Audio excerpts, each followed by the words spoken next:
Welcome to the Sugar Shack, baby. December 2020. I saw someone put up a meme the other day from, I don't know, some of y'all too young, but Mad Dog 2020, the drink. He said, see, we knew way back then that 2020 was going to be Mad Dog. It said MD 2020, Mad Dog 2020. It's been a crazy 10, 11 months.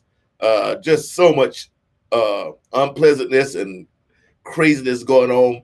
But hopefully you guys were smart and you were strong and you were grown folks and you kept your butts at home for Thanksgiving so that you'll have the ability to see your families next year fine, safe, and healthy. But happy Thanksgiving to you all. And we have a lot to be, even though been a rough year, there's still quite a bit to be thankful for. Yeah. So we're going to get into this show today. My guest today will be the legendary Mr. Jimmy Vivino from the Basic Cable Band from the Conan O'Brien Show and the blues, the original. They do I think it's a version of the Beatles also, and a bunch of other crazy stuff. He's one of those guys that's been around forever, played with everybody. I was looking at a video not too long ago with him and Levon Helm and Jimmy V. He's a cool guy, really cool guy. He probably doesn't even realize that he was the reason that I actually he was one of the main reasons why I actually wound up being on the managed boards. I can't wait to talk to him about that. Anyway, Jimmy V. Now I'm going to try to play this music. It's Christmas music. I did this for the local love project, and this is for the people of Ventura and people of Paradise Valley who lost everything for the fires. We got together about this. I think this was right as the pandemic started in March after I came back from my little tour, and we recorded this. It's one of my favorite songs. It's one of the hardest songs in the world to sing. It's 3 octaves, the version I love is Mahalia Jackson. But here is my version of Oh Holy Night. Let's see if we can do this without Be Live or Facebook kicking us off. Here we go, y'all. Hello, Gareth, Michelle, and Bob Bosher. We're going to give this a shot. Here we go. Let's see what happens. Yeah.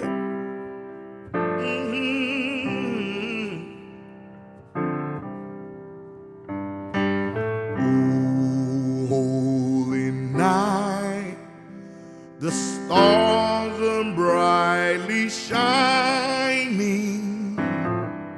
It is the night Cape Cod. of our dear Savior's birth.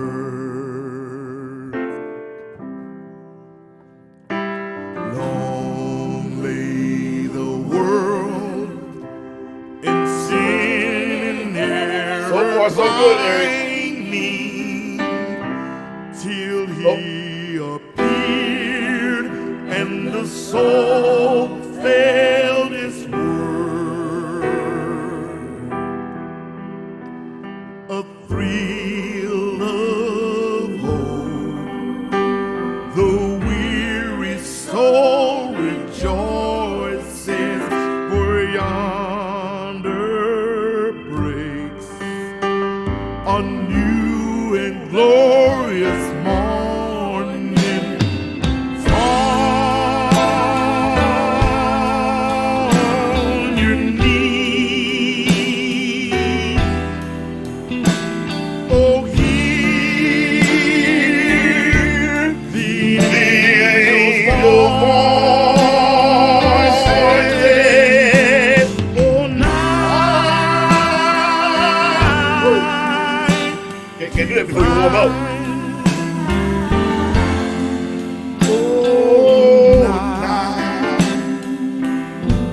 When Christ was born. Oh, night divine. Oh,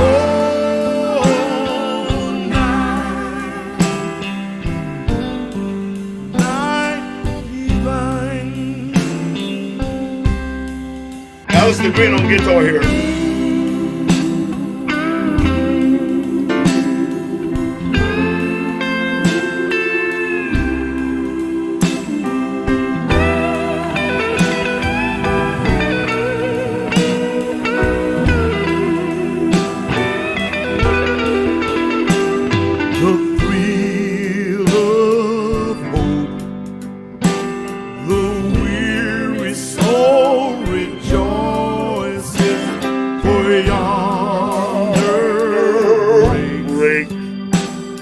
a new and glorious morning.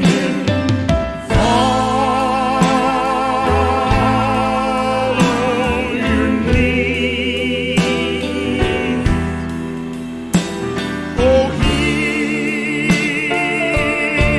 the angels all. All right, Eric, we just got deleted. It says, oops, looks like your broadcast was deleted from Facebook page, Sugar Ray Rafer. Please start again.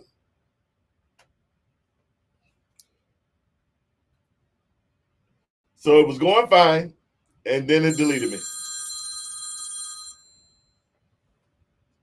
Don't get it.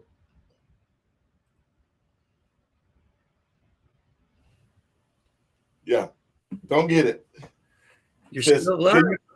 can you see that up there? Yeah. No, I don't see it. It says, oops, looks like, oops, comma, looks like your broadcast was deleted from the Facebook page, Sugar Ray Rafer. Please start again. I'm watching it right now on Facebook. It's still behind. It's still playing the Oh Holy Night. Really? Oh, now I'm in there. Bob Marshall, North Pole calling. So Yeah, is it still, it's still working. is it, We're so still. then what the heck? Then what the heck is this up here? I don't know. So it's still broadcasting. Yeah. I'm watching it on Facebook and YouTube. I see people commenting over here. Yeah. If you guys can see me, make a comment because this is saying that I've been deleted. I don't know what the heck is going on. This is getting like really confusing. Yeah, you're still broadcasting.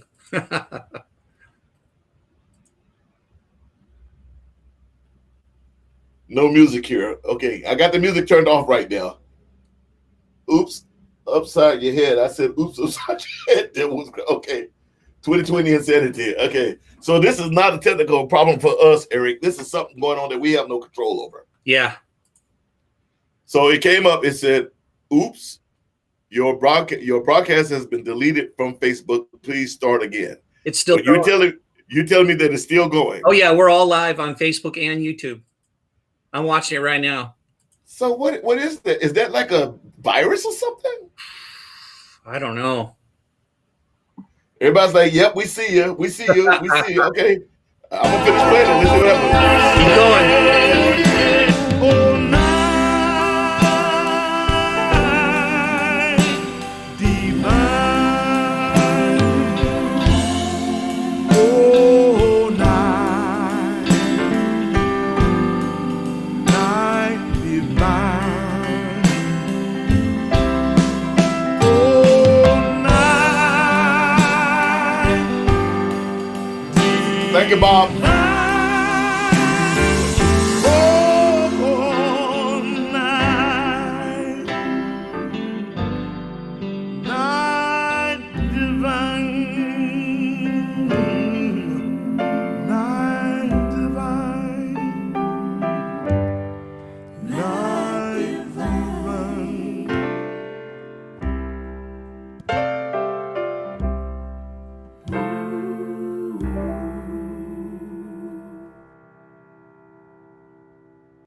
That's the Local Love Project. Again, we did this project for those people in Ventura County and Paradise Valley that lost everything during the fires a while back. That was recorded at my ex-MD's music director's house and produced by Mr. Ralph Carter for the Local Love Project. I think that was really cool. I got some music I want to play. I'm going to play it next week, I guess, because everything's so crazy now. From Kid Ramos' youngest son, his oldest son, his eldest son, has a full album out, and I need to figure out a way to download it so that I can actually play it. I have my my other guru, Mr. Eric Sassman, is here to help me figure out what the heck is going on.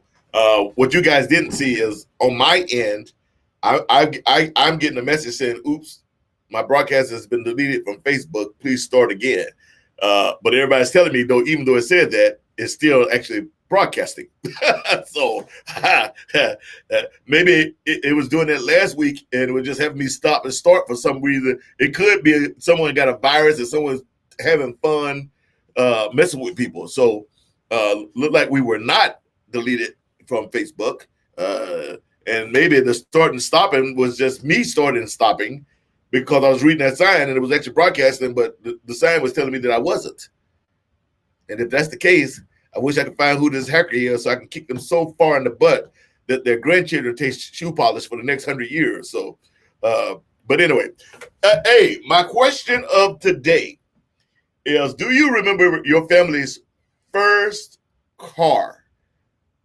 Now, not I'm talking about the first car that you rode in, not the first car they ever bought, because we ain't talking about a horse and buggy, but their very first car and your very first trip of self-enlightenment, whether you was 12, 16, 18. What was the first time you went on a trip on your own and just enjoyed the dickens out of it? Tell me what it's about. First family car and your very first trip of your own enlightenment.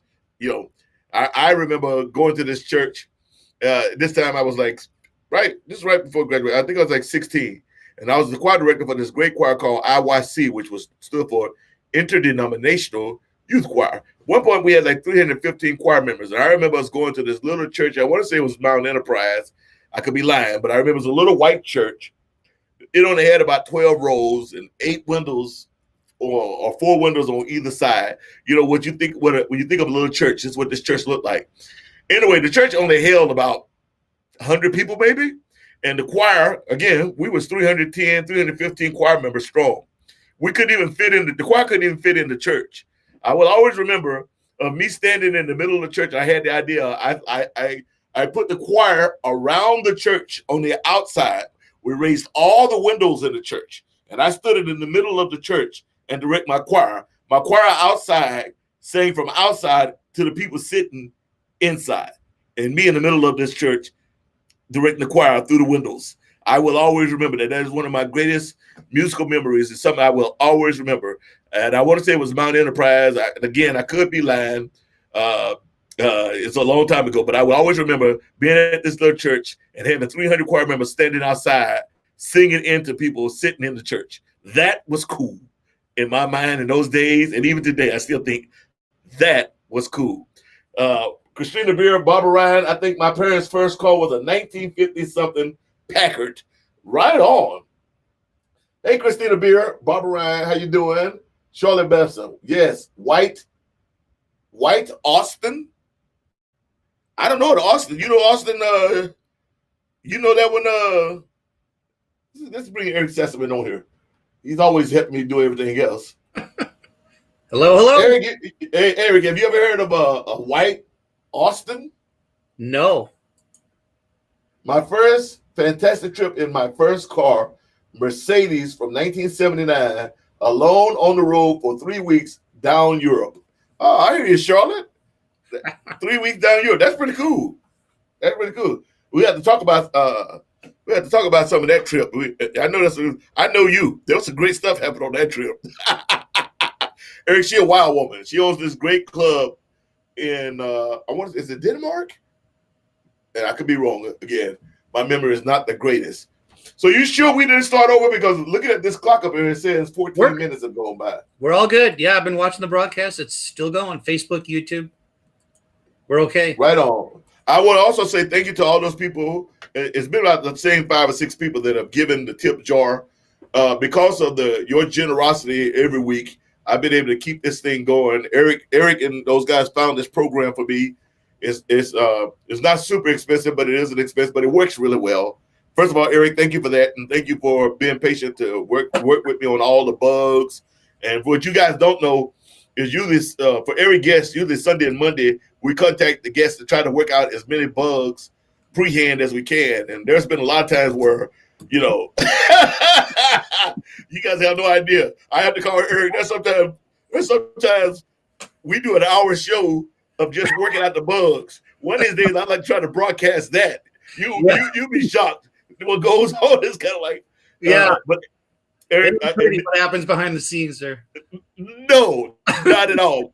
Not at all. Actually, Eric, I think it's kind of cool. I wish there was a way I could record it sometimes so I could show people. But again, for those of you guys who do give from the bottom of my heart, Thank you very, very much. It's greatly appreciated. And Eric can tell you, it's not like I'm buying cigars with your money. Every penny, every penny goes right back into the program, and we try to bring something. During this crazy time, I've tried to bring some joy, some enlightenment, and something to get your mind off what you've been thinking about. Right on. All right. Also, I want to say a big shout out and a big thank you to Tristan. Tristan is new to the team, and he's been doing a lot of behind the scenes work. He went back and compiled the video last week into a cohesive hour and 57-minute video and reposted it on YouTube and reposted it on Facebook without the breaks and everything. Oh, no. Tristan, yes, I know. I just found out literally 20 minutes before we started the show, Eric. I was talking to Bunny.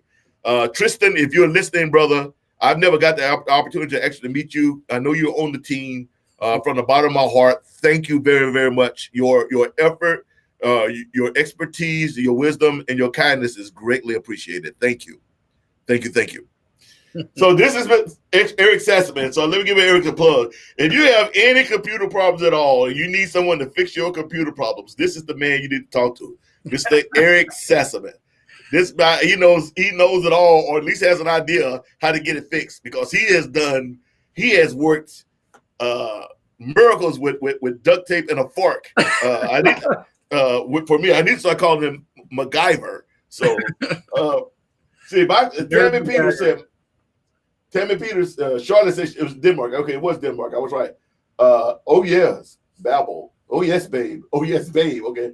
Tammy Peters said, my first trip on my own was to Germany for spring break when I was 18. Ooh. You went to Germany on your spring break? Really? Really? Oh, wait a minute. Where's all these people going to Germany? Barbara Ryan said, best enlightenment was going to Berlin, Germany to visit my family. We left from New York and took the United States steamship. I was 5 years old, 1960, and still have the manifest. My mom's daiquiri glass, and we sat one night at the captain's table. I never forgot this. Oh, that's something. Nice. That is pretty cool. That's Tristan. Hey, German. Tristan Vivino. Thank you, Suge. Glad to be part of the team. Oh, brother, you don't ever have to thank me. Let me thank you again, Tristan. Barbara, that's pretty cool. So your family's from Germany. A lot of people going to Germany. I mean, I've had some good times in Germany. Well, what's up with Germany? Nicholas Zeiger Nitz. That's good damn cigar, dude. Oh, thank you, brother. We're gonna start doing the Instagram on Sundays for Cigar Sundays, and we'll talk all about that. Eric, so how things going with you? Before we get Jimmy, he isn't backstage yet, but I know he will be soon. I'm just trying to survive these crazy COVID times, man. Just hustling for work, trying to keep afloat. Hey, well, matter of fact, that's why I'm pimping you out now, baby. I know. Thank you. Hey, Eric, you should put your info. Give me put your info in the what's called over, and then let me put it up on the screen. And just real quick, I know you weren't expecting to do this. You was backstage working to help me with any bugs that came up. But real quick, just tell people what a general idea of what you do, and maybe you can help them. I'm a freelance web developer, so I do custom websites. I do a lot of work on Squarespace, help setting up Squarespace websites, which is what your website is on, Squarespace. Oh, okay. Yeah, so for you, I do a lot of weird stuff, but mostly it's all work. So if you need anything as far as your webpage, and you was doing the what's called letter for me for a while. I mean, you've done a lot of stuff for me. So again, thank you. I appreciate you. I don't take you for granted. So doing a lot of video editing and stuff too. So that's been a lot of fun. The video editing stuff was really cool. Yeah, it's worked out really well. Yeah, we're gonna be talking some more about doing some more fun stuff on YouTube. Barbara Ryan said, and Barbara Ryan runs the C Note, you guys, out in Connecticut, and I know they're giving a big fundraiser here soon to keep that going. Trying to one of our venues that's been struggling since the whole pandemic. And Eric is going to put his info up before he leaves here, and I'm going to make sure I put that up. Oh, Gareth Thomas said his first car, I remember, was my dad's pre-war upright Vauxhall with wide running boards. You can see the road through the floor. Remember going to Portsmouth before motorways, interstates, and seeing trolley buses connected to electricity via the roof. Wow, Gareth, what year was that? Wow, that's pretty cool. Wow. This is Eric Info. Anybody need anything to do with your computer as far as web design, graphics, Video editing. this is the man to see. I love you with that picture there, with the little dirt on your chin there. It's got a little gray now. Look at that. You should have told me you're going to put me on this video. I would have combed my hair at least. You look great. You look natural, bro. I like natural. As we said in the country, you look natural. Natural. I like that natural. Barbara Ryan, would you say C-Note is in Nantasket Beach in Hull, Massachusetts? Donations have been great. Soon as the dam state allows us to reopen, we'll be rocking again. Viva la C-Note. Yeah, baby. You still, Barbara, I still want you to put something up on the feed here so I can put it up on the screen. This is Eric. I'm going to leave that up here for a couple more minutes. This is Eric Sessoman's info for anyone that needs help, like I said, in web design, graphics, computer, video editing,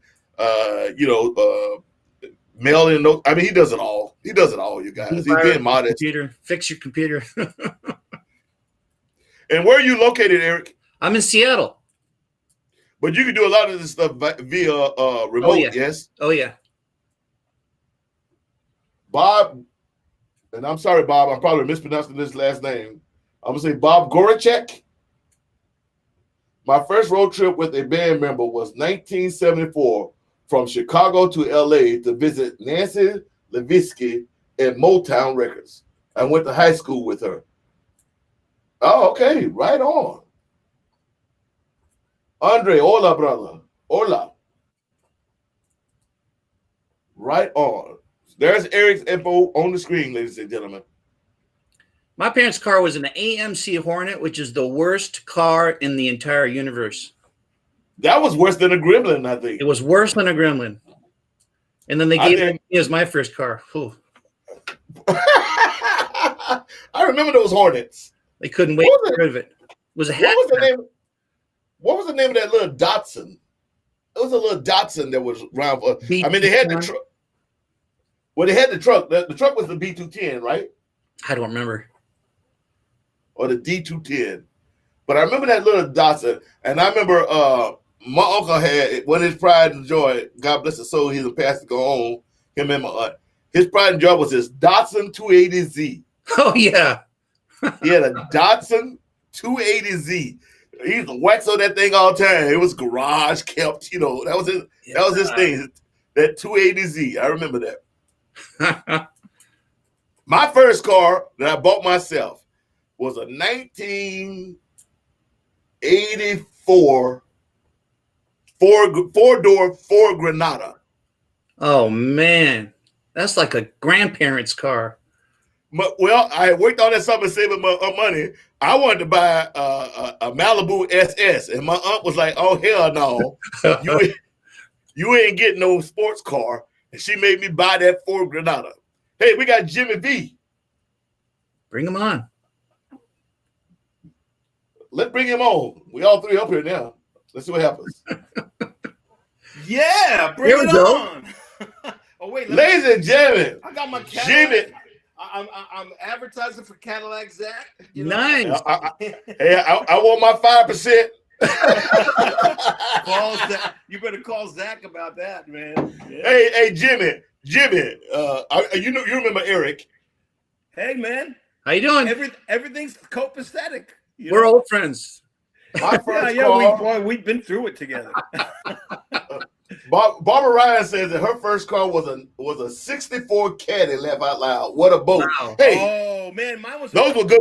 Mine was a Go ahead. 71 Fury 3.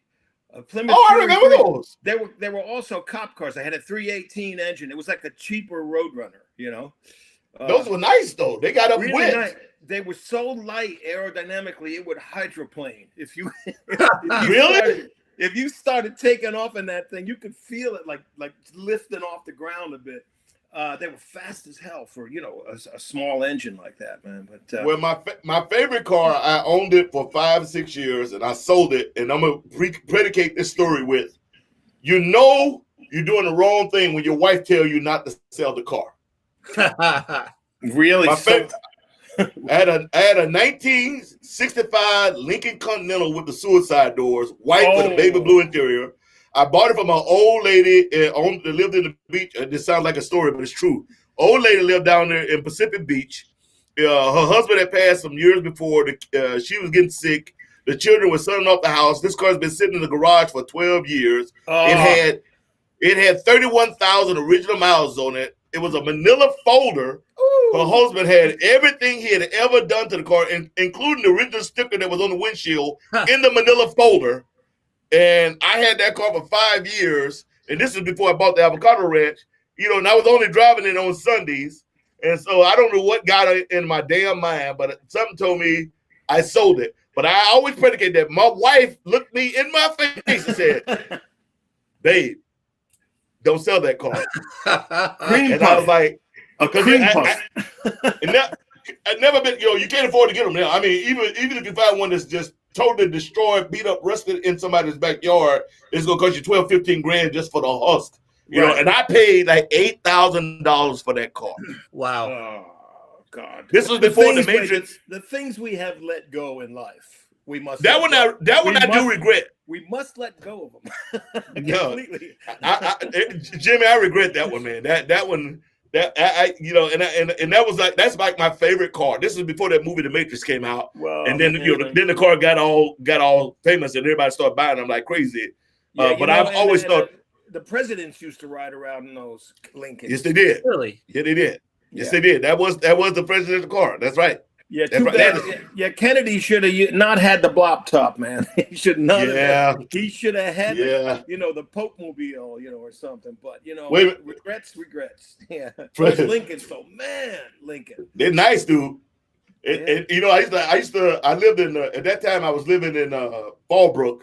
That's where we had the avocado ranch, and I used to play this gig on Sundays up at in Laguna.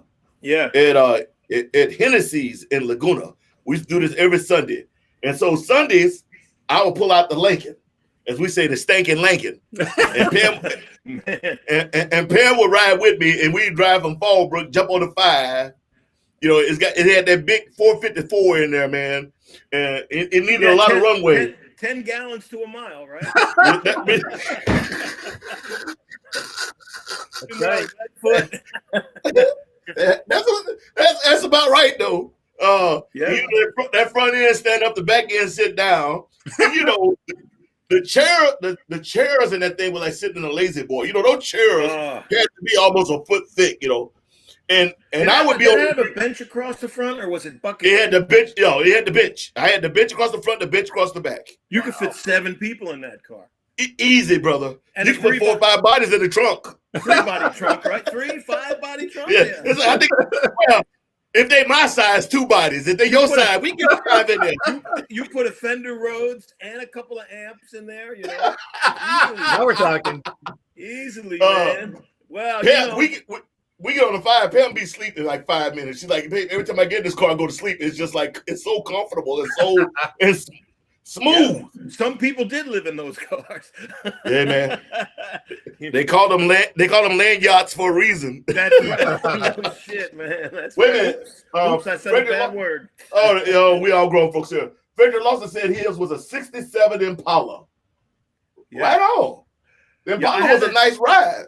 My old man had a 62 all gold Impala Super Sport with bucket seats and that automatic, on a shift on the, in between the bucket seats, so no bench.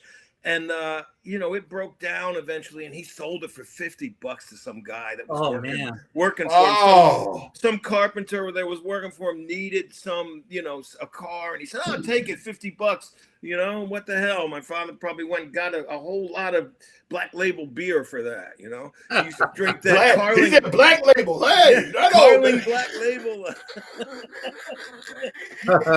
Case for a couple of bucks, man. Well, Jimmy, wait a minute. Let me ask a couple more. Then a couple more questions. Carrie Morrison said it. 1964 Falcon, green with pleather seats. Oh, damn! You missed what Christina said. Her 1970 Ford LTD station wagon with wood paneling. That's my parents. Good Lord! Right there. By today's standard, it was gigantic. That was a big ass car. I mean, that was a big car. And there was the seats in the back. Really big, man. Yeah. Yeah. You remember they used to make it with the seats where the kids would be facing at the car on you? Oh, okay. Right. Yeah. No, we had a station wagon like that. A country Squire. Yeah. A country Squire that had fake wood paneling, but that was an expensive car back in the day. The country Squire was nice. Us three brothers, they'd make us sit in the back facing, backwards. That's right. Yeah. So they didn't have to deal with us because my father could pick the right guy making trouble. We had three brothers in the back seat. He could turn around and whack the right guy. Oh yeah, brother. The guy that was starting the trouble without just driving and going whack. Your father sounded like my mama. Well, you know what? We didn't consider it abuse. No, it was different. It was a butt whooping. You got a butt whooping. I used to tell people there was a difference between getting a whipping and being abused. That's right. When we got a whipping, mama would whip us and tell us exactly why we whipping. She whipping you. She had already told you before you got the whipping not to do it anyway. Yeah, and then when your father comes home, yeah. I didn't have a father, but I grew up in the deep South. So if somebody down the street who knew mama or big mama, they grab you, whoop my butt. That's right. That's get home. It takes a village. And it was true. Whip my butt. We get home, and this is before cell phone, y'all. I don't know how they did it. We get home, mama or big mama be on the front porch with a switch, waiting to get you again. And you're gonna get it double now because you embarrass her because someone had to whip you down the street and bring you home. How about go cut yourself a switch? Oh, brother, I did that more times than that. And bring it I done made. Listen, we were three. You gotta think about this, Jimmy. We were three brothers. Yeah. We lived both in the country and the ghetto. Yeah. So, thank God my grandmother, my mother was my mother, but my grandmother was my mama. That's who raised me. Yeah. And thank God she was a strong damn woman because we couldn't turn out to be whatever. But I remember the days when we got a little bigger because my other brother is only 2 years difference from me. So when he and I got a little older, and every boy get to that point where it's like, I get a whipping today. I ain't gonna cry. I'm gonna act like it ain't gonna hurt. She ain't gonna be beating on me. And go ahead. I remember when she started plaiting the switches. Yeah. Well, she used to plait them. Oh. When that didn't work, Big Mama got smart. She started waiting till we be butt naked getting out of the tub. Oh, man, that's smart, man. Or catch you sleep. The Italians use the wooden spoon too. The same one, the same one that they stir the sauce with, they stir your shit up with too. Oh yeah, that's what we do. And you know what? And the funny thing is, one time I took a hacksaw, really thin, and I got that thing to where she didn't know that she was hitting and it would break. And I should have known better because once that thing broke, she didn't laugh, man. She started pinching, like when you get pinched in the arm. Oh yeah. And that would happen usually when three brothers shopping in the store and your mother. Come here. And nobody would say, we're going to get the law on you for that. They say, good, shut the kids up, That's because that's what it was. Because there was a difference. Like I said, there's a difference between being abused and being disciplined. Yeah. There was a difference. Well, we were the Italian Three Stooges, me and my brothers, and you were the Black Three Stooges. Thank you, bro.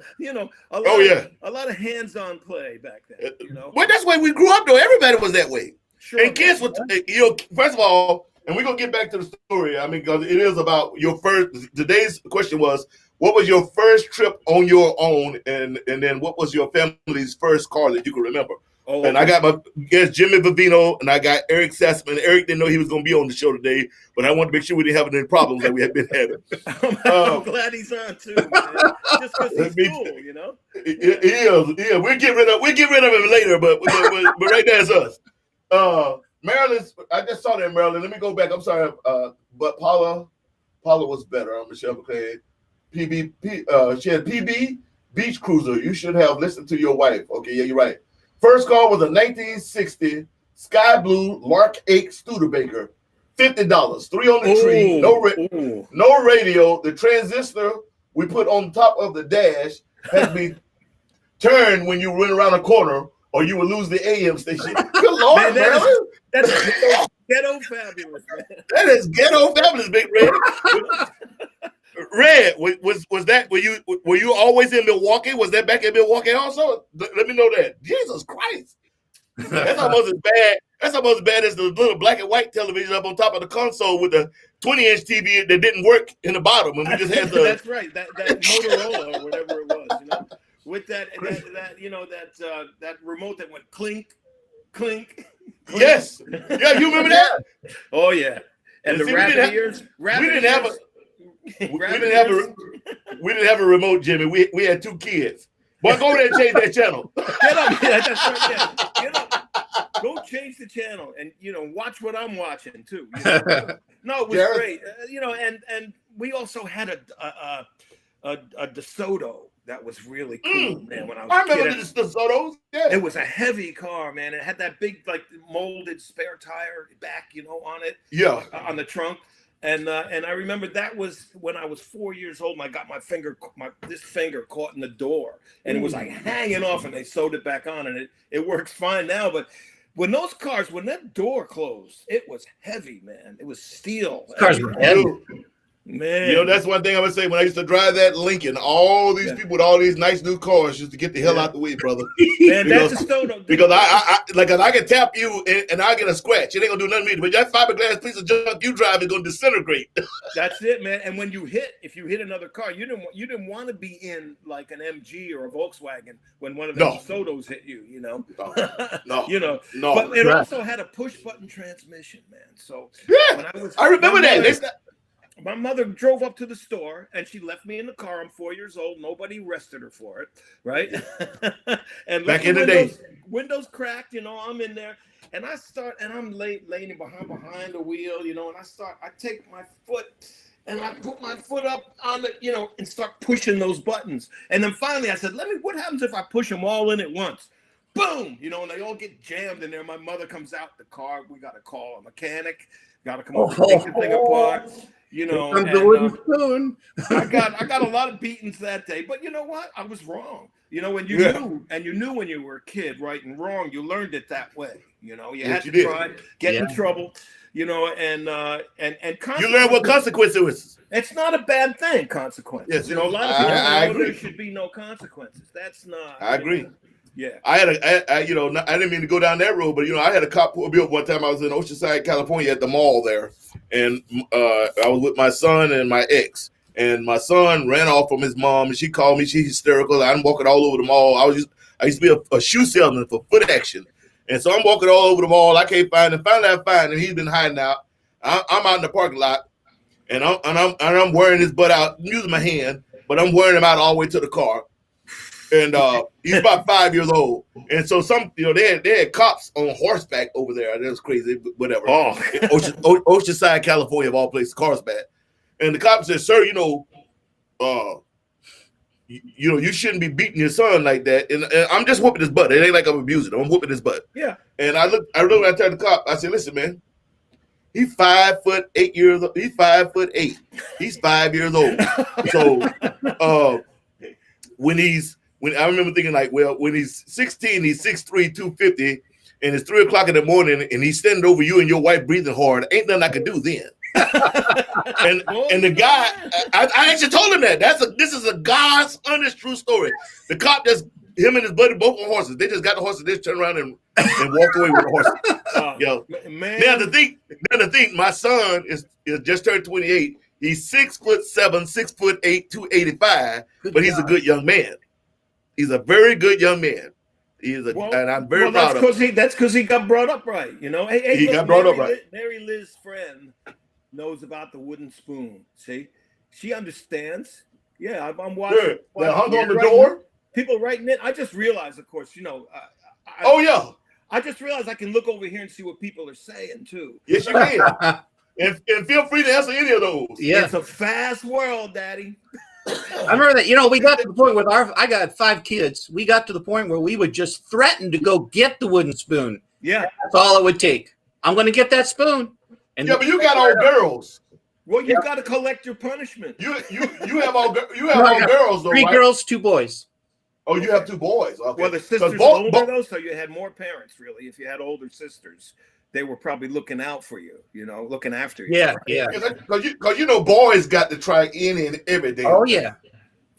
That's just the way it is. Well, girls try the same shit, but they don't get caught. You see, so they're smarter. They're smarter. Always. They see what their older siblings. I don't know a blues man that is not run by his woman. Because he cannot do anything. He cannot do anything but play music and sing.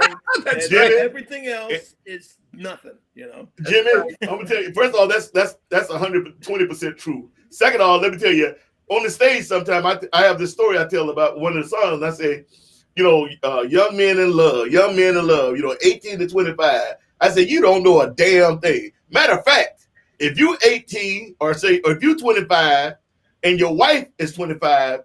Mentally, you 12 and she 46. Yeah, so men don't even catch up till we get about 50. About 50, one day you look at me like, aha. Yeah, that's true. Now the world is just understanding that women ought to be running a lot of things. Yeah. So even though we let them run our lives for centuries, for eons, Yeah, brother. it's time. So we're in it now. We're in it now. So I think equality.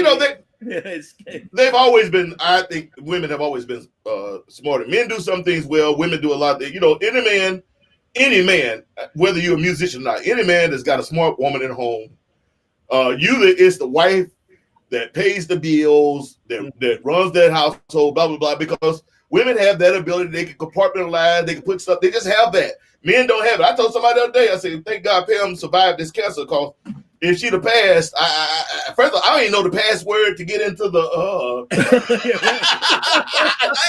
I just been sitting on the street corner with a hot dog, like, somebody help me. Well, someday just take a pad and pencil and write down every time you call for your woman to help you. In the course of the day, you probably need a couple of pages of a legal pad. Brother, I'm agreeing with you 100%. Yeah. I'm telling you, you preaching the gospel right now, bro. That is just the truth. You know what? And they drive better too, regardless of all the bullshit stereotypes. Women are better drivers too. I've always, they always say to me, anyone I've ever been with said, I'll drive, because yeah, but you've been in New York for a long time. I got too much else I'm thinking about. I'm thinking about music. I'm putting music on. I'm spending half the time adjusting the radio, whatever. It's got to drive. But that's priority music. Yeah. It's funny, man. It's true. It's absolutely true. You remind me of who else drives like that is Al Cooper. Yeah, well, he don't drive at all. Not now. Yeah, but I rode with him one time when he came in and yeah. Remember you? What's that girl? Jadina? That her name? I remember she drove him that time. You brought it. He's always. Was it you that bring? Oh, I think it was you that brought him into when I was running Cozy's. Yeah. It was you that brought him in. I think when I met him, you brought in. I know you brought in Hubert Sumlin, because that's how I met Hubert. Well, we had a lot of people come down to that place. Remember? I mean, that was the joint. That reminded me of Chicago in the Valley. More than any place, including getting closed down because there were rats in the kitchen. Yeah. But you know what? That cat lived. I think he lived in Florida. The guy that owned the club, and he wasn't on. Yeah, I mean, he moved to Florida. I mean, I thought about buying it at one point. you know, he had moved. It's Stephen Ricosa. He's one of my friends. He may even pop up on this thing. Yeah. We miss his club, man. You know. Yeah, you know, he got married to that little girl, and she moved into Florida. And he tried to put up cameras and stuff, and I'm like, dude, this is a cash business. You got to be here. You can't. Yeah. You can't. I mean, Mo did a good job, but you got to be there. Here's something that you don't know, and then we're gonna get back to some of these questions over here. Here's something you don't know. Do you know the whole reason that I became a managed boy was because of you and Cal Davis? Oh, is that right? Do you remember the night we was at the Sugar Mill one night? Cal invited me down. It was you, Cal, playing, and I won't say Nate Watts. I can't remember who was bass, but and John Mayall. I sat in for one song or two songs. Where Randy Sharkoff was in the audience that night, and I didn't know Bobby Jones had just recently left the managed boy. Yeah. 2 nights after that, I was in Honduras, Spain. That's how I became a managed boy. Ah, well, there you go. So thank you. I meant to tell you that a long time ago. A Cuban friend, Felix Cabrera, who's a harp player. He came down there once too, and I call him a Spanish boy. Spanish boy. Would you do that muddy song? But I'm a Spanish boy. I'm a Spanish boy. Well, Chuck Kavaris was big in bringing people around. Chuck helped me out for years. He helped me for years. You know, when I started running coaches, it was Chuck that started bringing. That's how I met you guys and Teddy and Malabar and all you guys. Man, we were doing once a week, and it was killing. Right? It was great. Yeah. I just so miss it. That kind of thing. You know, only Zach's place really. You know, the Sugar Mill was the only one after Cozy's that kind of got it right. You know. And that crowd. Zach did a good job. And God bless that crowd that were loyal to those Monday nights. You know, and they'll be back. We'll all be back in there.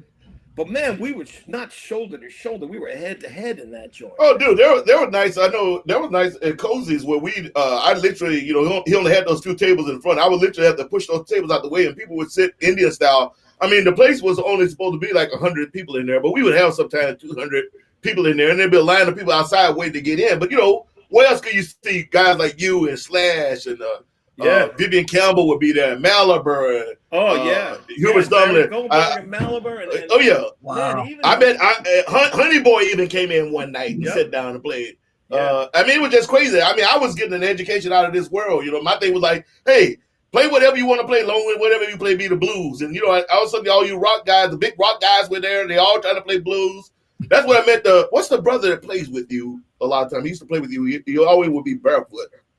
A guitar player or a drummer? Drummer. Well, either James Wormworth or Wormworth. That's it. Yeah. James Wormworth. And then I think I met Vince Fawcett there too when he was 16 or something. Wasn't even supposed to be in there, and he came up junior. You know, he came up playing.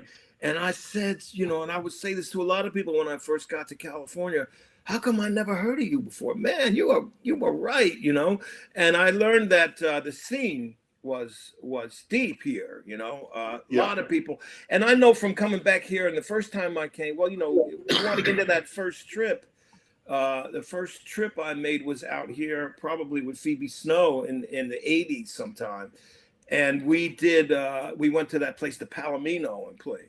You know, it's gone now, but that was a cool joint, you know. You know, I went there a couple times with Chuck. Matter of fact, that's where I met Kenny Neal. Was at the Palomino.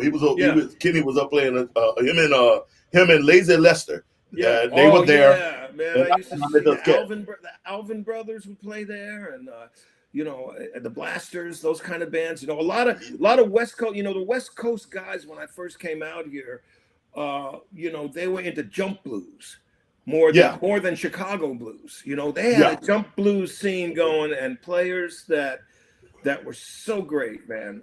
And there was a couple of joints I would play when I came out here in 90 to work on a movie on the Sister Act 1, the first Sister Act. I came out here in 90 and I lived at the Oakwoods over there in Barham, you know. They put me up there. So I would walk up to what is now called Chow Christina, but it was a place called The Village. And the Village. The Village was a great blues bar there, and the Universal Bar and Grill. I would play there. I don't know that one. Yeah, and that's where I met a lot of cats too, man. But I met a lot of cats because I was you know, I had gotten out of the music thing, so did the military thing. And I was a foreman, so I was living in San Diego. So when Pam closed up private practice and moved to LA, that's when I started at Cozy's. Were you in the Navy? Were you I was the Navy there? Marines. Marines, okay, 10 because years. that's all about water down there in San Diego. Yeah, well, I was amphibious assault, but I was a Marine. Yeah. Yeah. But yeah, so I was coming up, and so I heard about the Parliament. The one thing I regret is, I started running the Monday Jam, and I love that, and it did wonders for me. I got commercials, I got songs and movies. It was all because of what was happening on Monday nights. Yeah. But I never got to go. Everybody kept telling me that Mama wanted to meet me over in Hood. Mama ran what is the name of that club? She passed away. Babe and Rick's. Babe and Rick's. Babe and Rick's. And I never. That's where the official people play. I never got the chance. I never got the chance. Because I was running the Jam Monday nights at Cozy's, and she did her thing on Monday nights. So I never got the opportunity to go. But everybody kept telling me, man, Mama want to meet you. Mama want to meet you. And I'm like, I have no way of getting over there. And then she passed away. One of the first real cats I met there and played with at the old Mint, the original Mint, that was just like a long room, before they made it bigger. That Smokey Wilson, right? And Smokey, Smokey had a wooden leg, right? And he played the Stratocaster, and he sounded just like Jimmy Reed. He was the real deal. And he took me out, because I had got a band together for Smokey, and so he takes me out after the gig and says, "I got to pay you now." So he's got a pickup truck with what looks like a doghouse built on the back, right? And he lives in that thing. There's a bench. There's a bench in there, and it got bedding. He's got a pillow and a blanket and a foam mattress there, and he says, and we sit down on the bed together, and he reaches under that pillow and pulls out a Magnum, just like Dirty Harry's, right? And he says, "Son, I'm going to tell you, if you're going to pay people in this town, you got to have one of these." And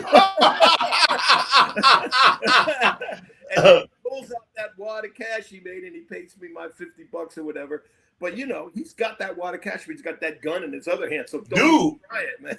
the old school guys were that way. When Honey Boy came in, when I talked to him, he had like I think it was a 38. Yeah. That he said he got from Wolf, but it was in the back of his amp.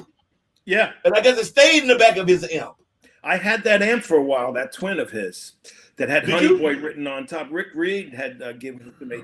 I don't have it anymore. I can't stand a twin. I can't stand it. It's too much. But Honey Boy played it. He didn't really, when he came to town, Honey Boy had amps planted all over the country. So he, when he would come with his guitar, and his manager who played harp, I can't remember his name. I can't remember his name either. David something, I can't remember, but he could play harp good enough to be up there really well, actually, and follow Honey Boy, and also take care of business, because Honey Boy was a survivor, man.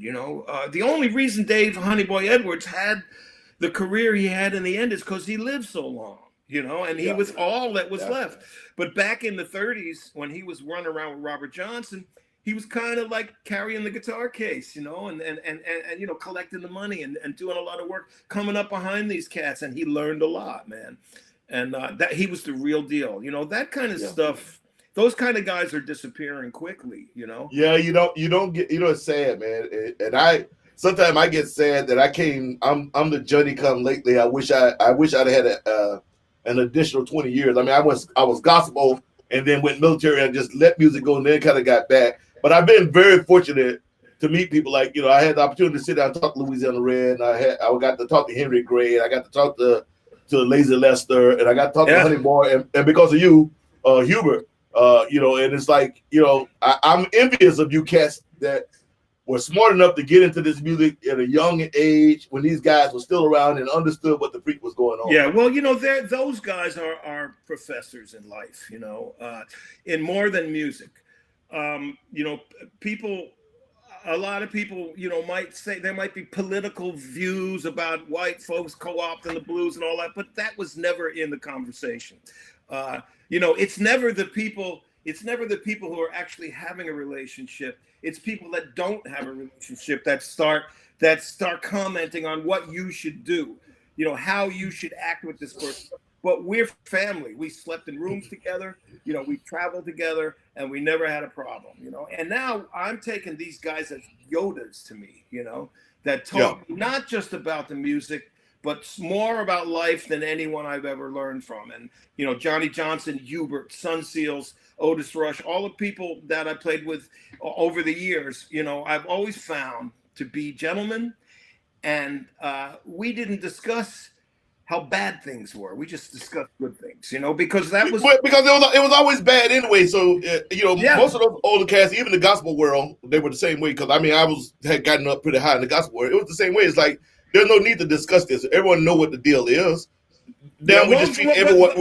We treat everyone like humans. As long as you treat me like a human, I'm gonna treat you like a human. But some people do need to be schooled in that, And Well, yes, but I'm talking about. But it's what I mean though, like with us, when they saw the cat, like when they saw, I'm saying, what for being a black man from the South, especially from Texas, it's like growing up in 1945. What I'm saying is those cats, once they saw that a cat like you, first of all, was in the joint. Second of all, understood what the joint was about. Third of all, you could play. And then fourth of all, you really, really understood.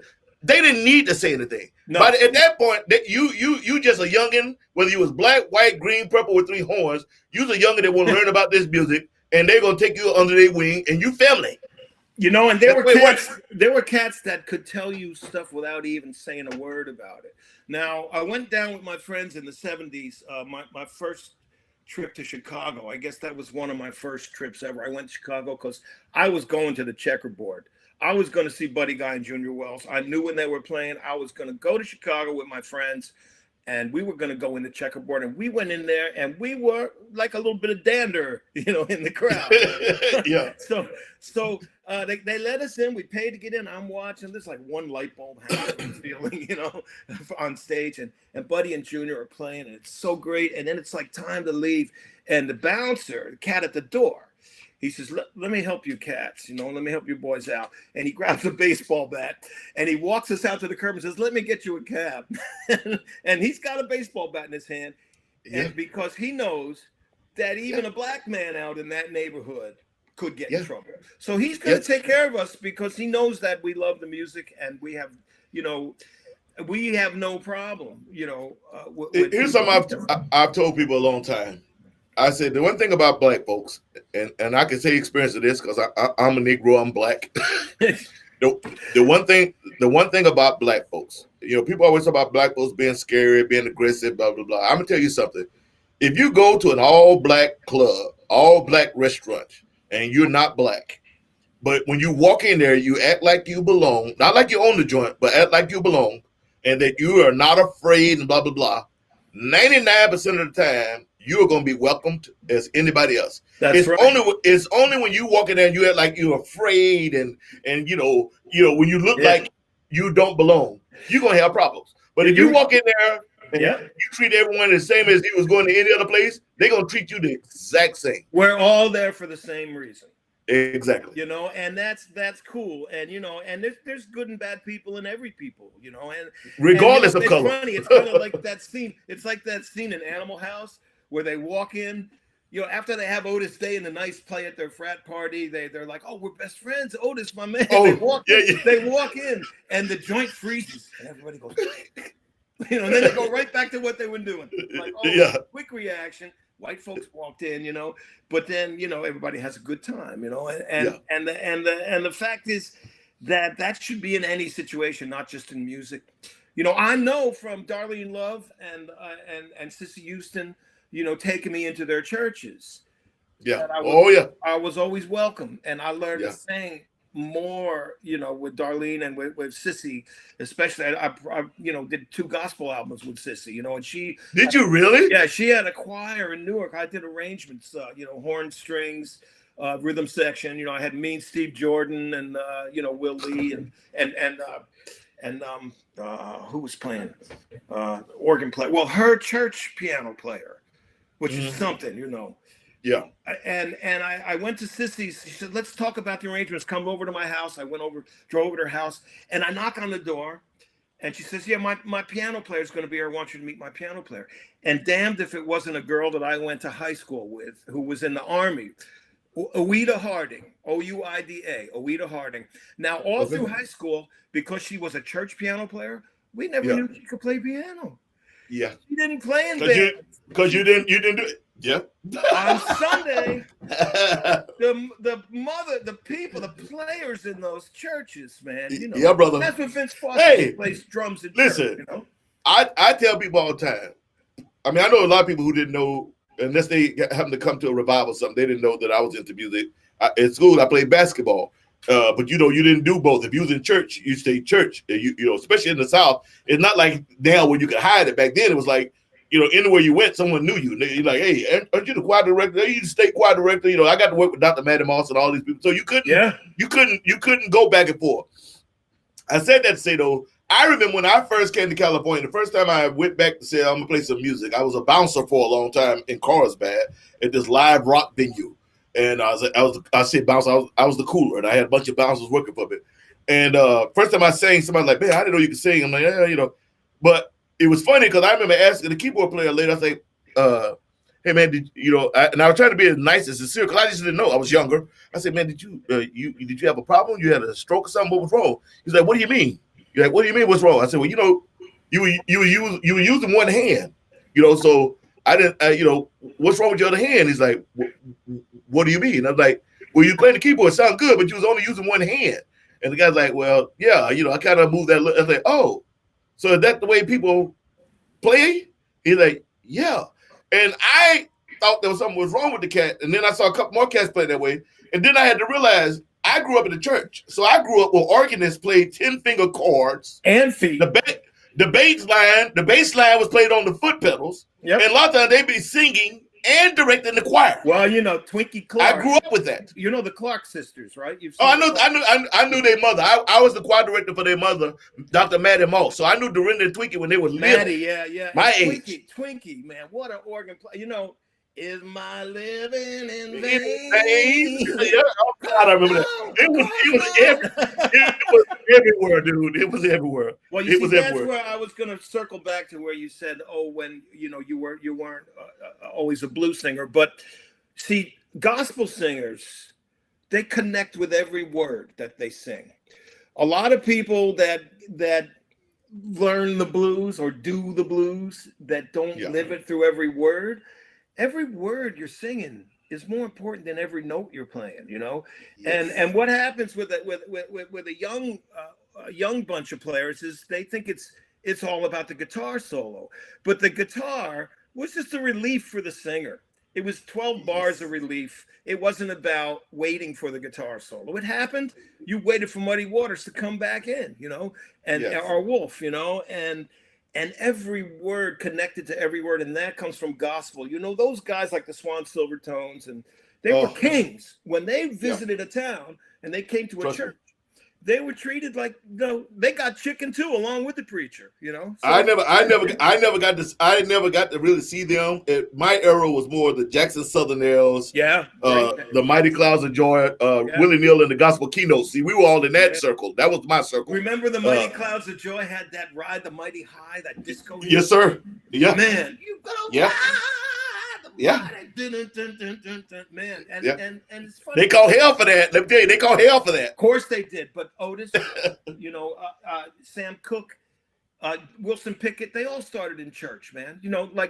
Wilson Pickett sang with the Falcons, but they sang a lot of gospel too before that, man. Most of those vocal groups. Oh, I didn't know that. And a lot of the doo-wop groups were a lot of the doo-wops. Groups. The OJs were a gospel group.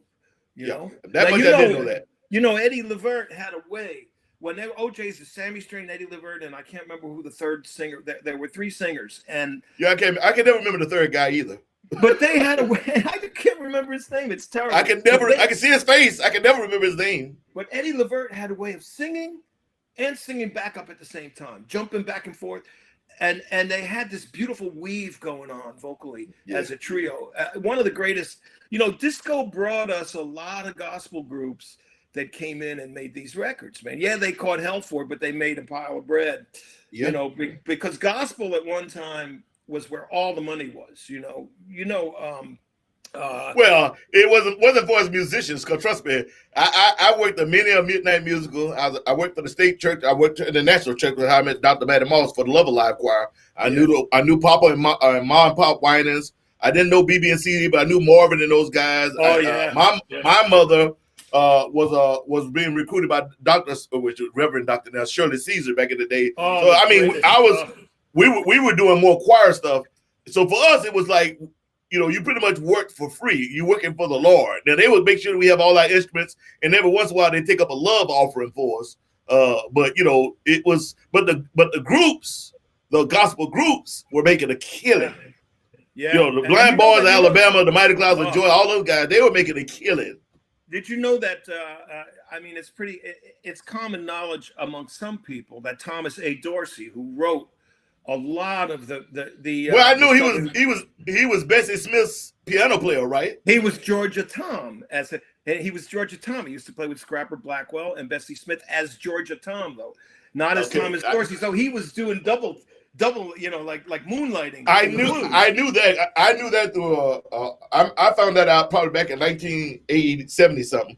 There's this old black preacher, I think was also a blues man, who used to come through with his name. I knew him as Ella Devereaux.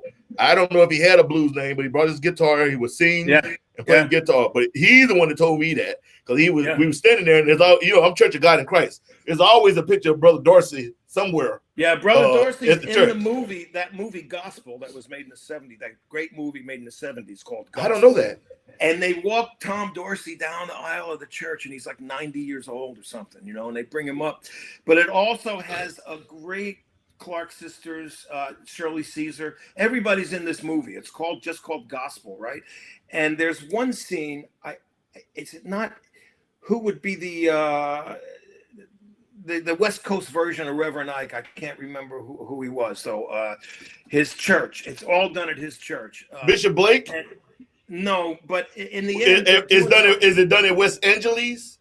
I think so. Yeah, so it was the guy. It was the guy before Bishop Blake. Wasn't Bishop Patterson? Was it? No. But in the end, there's a moment where the drummer, he's so sanctified he can't stop playing, and they keep doing where James Brown got the bit when you watch this. Yeah. When you think about it, that you got to pull the guy off stage and he's going to come back on. It's like this, he's got the anointing going.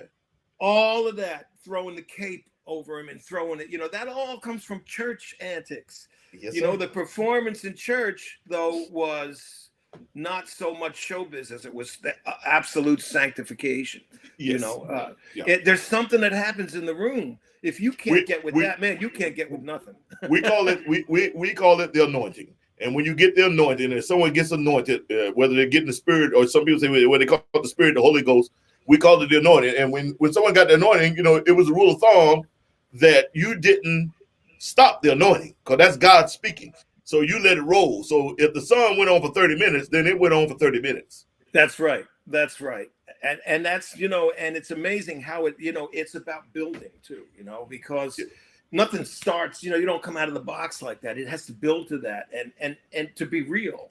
Yeah. And then you can't put a clock on it. It's, there's so much music that comes out of gospel, all of doo-wop, all of rock and roll comes out of it. And it's, they give the blues a lot of credit too, but it was hand in hand, the devil's music and God's music. Oh, yeah. And a lot of guys did double, Blind Willie Johnson was a preacher. God never change, my favorite, Sunhouse. Sunhouse went back and forth. Yeah. When he would just, do John the Revelator by himself, and he would preach gospel in the end too, and clapping his hands and just, it's about how many books and verses and chapters, and and he was a preacher too, and as was Reverend Gary Davis, as was Fred McDowell was a church man. I didn't know that. Oh yeah, Fred McDowell did a lot of gospel music. He recorded really a lot of gospel songs. In fact, most of those guys would do a gospel song. Fred McDowell's wife used to sing along, like Mama Reed did, like Jimmy Reed's okay. And they did a lot of gospel like that. Now he wasn't a preacher, but he was still gospel. He was still playing a lot of that gospel music was the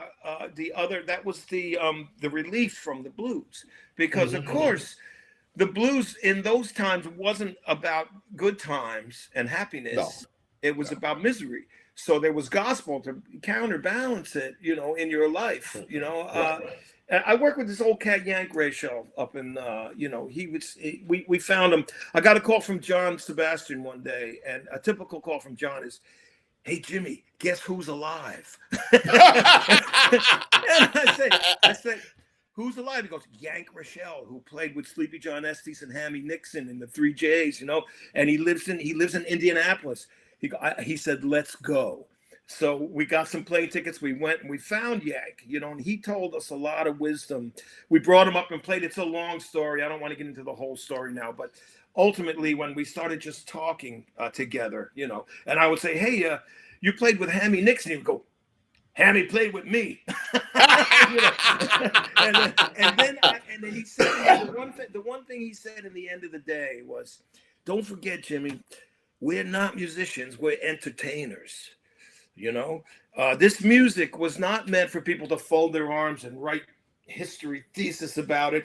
It was made to pay the rent at a rent party. It was made for dancing and having a good time. Yeah. Jimmy, I'm glad you said that, because I've had people give me a hard time, because I always tell them, I say, you know, this is entertainment. And I said a lot of blues guys for some reason have forgotten to entertain. They're great musicians, but they're not entertaining anymore. And they're like, Wolf. I said, well, if you go back, you look at Wolf, you look at Muddy, you look at Junior, and all these guys. I say, you're not really. You must only be watching 1 or 2 videos or something. These guys were entertainers. You have to. This is one reason. First of all, I dance because I love the music and I'm having a good time. Well, but I tell jokes. Because this is entertainment. Yeah, it is. It is, and in a lot of ways, I mean, there's history with it. There's history with it, but ultimately it's also entertainment. Well, the reason we don't get to see, you know, and I don't mean this in a bad way, but we don't get to see Muddy and Wolf and Son House in their element. Okay, the only videos we have were taken, you know, on white television shows, and you know, I mean, we don't have, you know, Muddy playing, you know, at Teresa's or Wolf at Silvio's. You know, we have them playing festivals and stuff. So we never saw that connection with, you know what I'm saying? If you know that connection of a black club, and black folks playing for black folks. Well, you did, but see, when I meet cats like you, when I met Chuck, when I met and I'm not gonna call a bunch of names, but there's a few cats that I met that I could tell they had been there, because sometimes I would meet people and I start talking, they look at me like I'm weird, and I'm like, but you say you in the blues and gospel, but I realize later in years I realized they were into what they saw on a video somewhere, like you say, at a festival, blah blah. They never actually experienced the quote unquote culture. Yeah.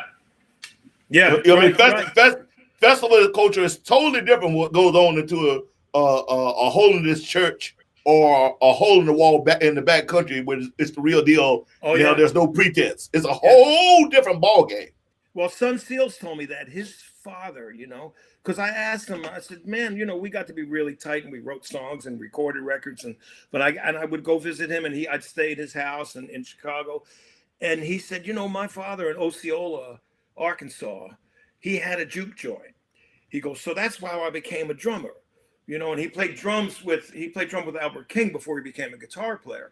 And and that's how I became a guitar player and a bass player and a piano player. He goes, I was in there cleaning up when I was 15, 16, whatever, or before that.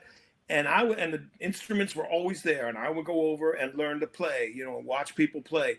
And you know, he was one of those cats that, you know, he wanted to get up front. You know, a lot of drummers, they're like, and so he got himself a guitar at one point.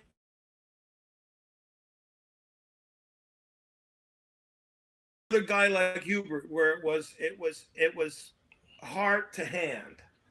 Yeah. You know, he skipped ahead. Yeah. It's all heart to hand. You know, it's not about thinking I'm going to play this riff now that I learned, or I'm going to play this B.B. King or Albert. Yeah, that's all great in our education, but those are tools. You know, practicing along with records and learning people's stuff is one thing, but then learning to find yourself coming out of there, you know, when, you know, exercises are one thing, learning scales and shit, but when a baseball player hits the ball, he does not drop down and do push-ups. Right. You know, he plays the game. You get in the game, you know, don't be practicing on stage, you know. You're right. and serve the music. That's all I can say is serve the music. And, we should do it. We should do it. I would hate to be presumptuous. We should do a clinic because I think a lot of young cats. And I'm not an old cat. I mean, I'm older than I look because black don't crack.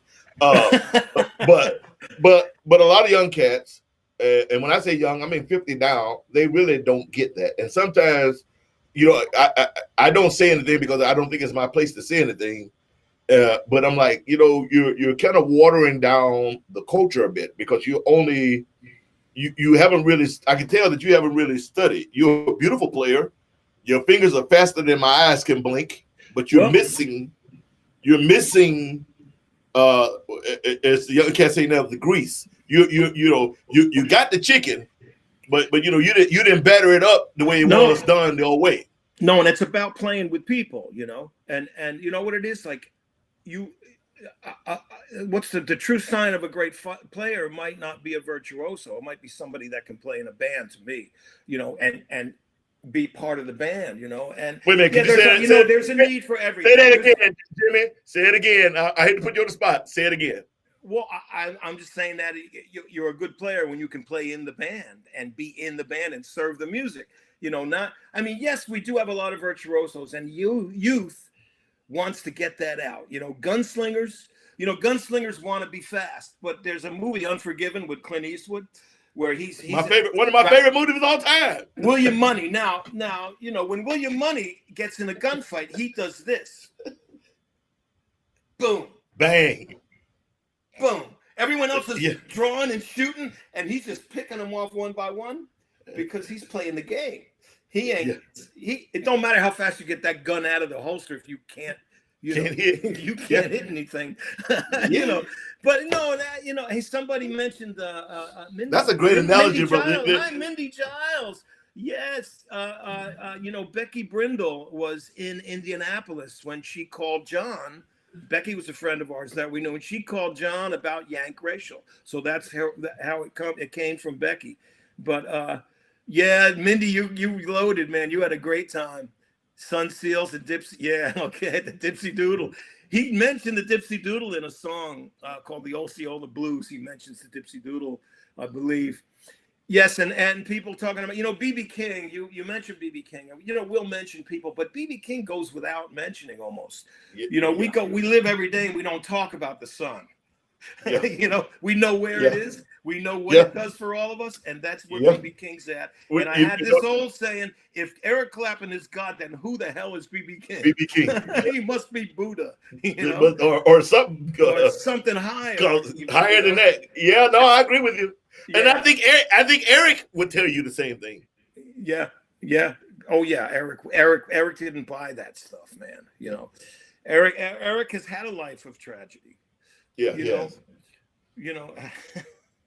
what Sonny Boy said when he went over to England and played with the Yardbirds? He said, "These boys want to play the blues so bad, and they do."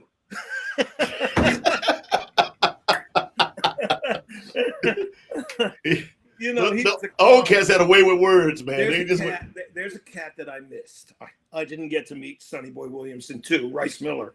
I think I would have loved him more than anybody. Levon would tell me stories about Sonny Boy all the time. You mind if I jump in there? Do you mind talking a little bit about Mr. Levon Helm? One of the first things I ever saw from you. I mean, I saw you on the Conan O'Brien show and all that. Yeah, well, I didn't know.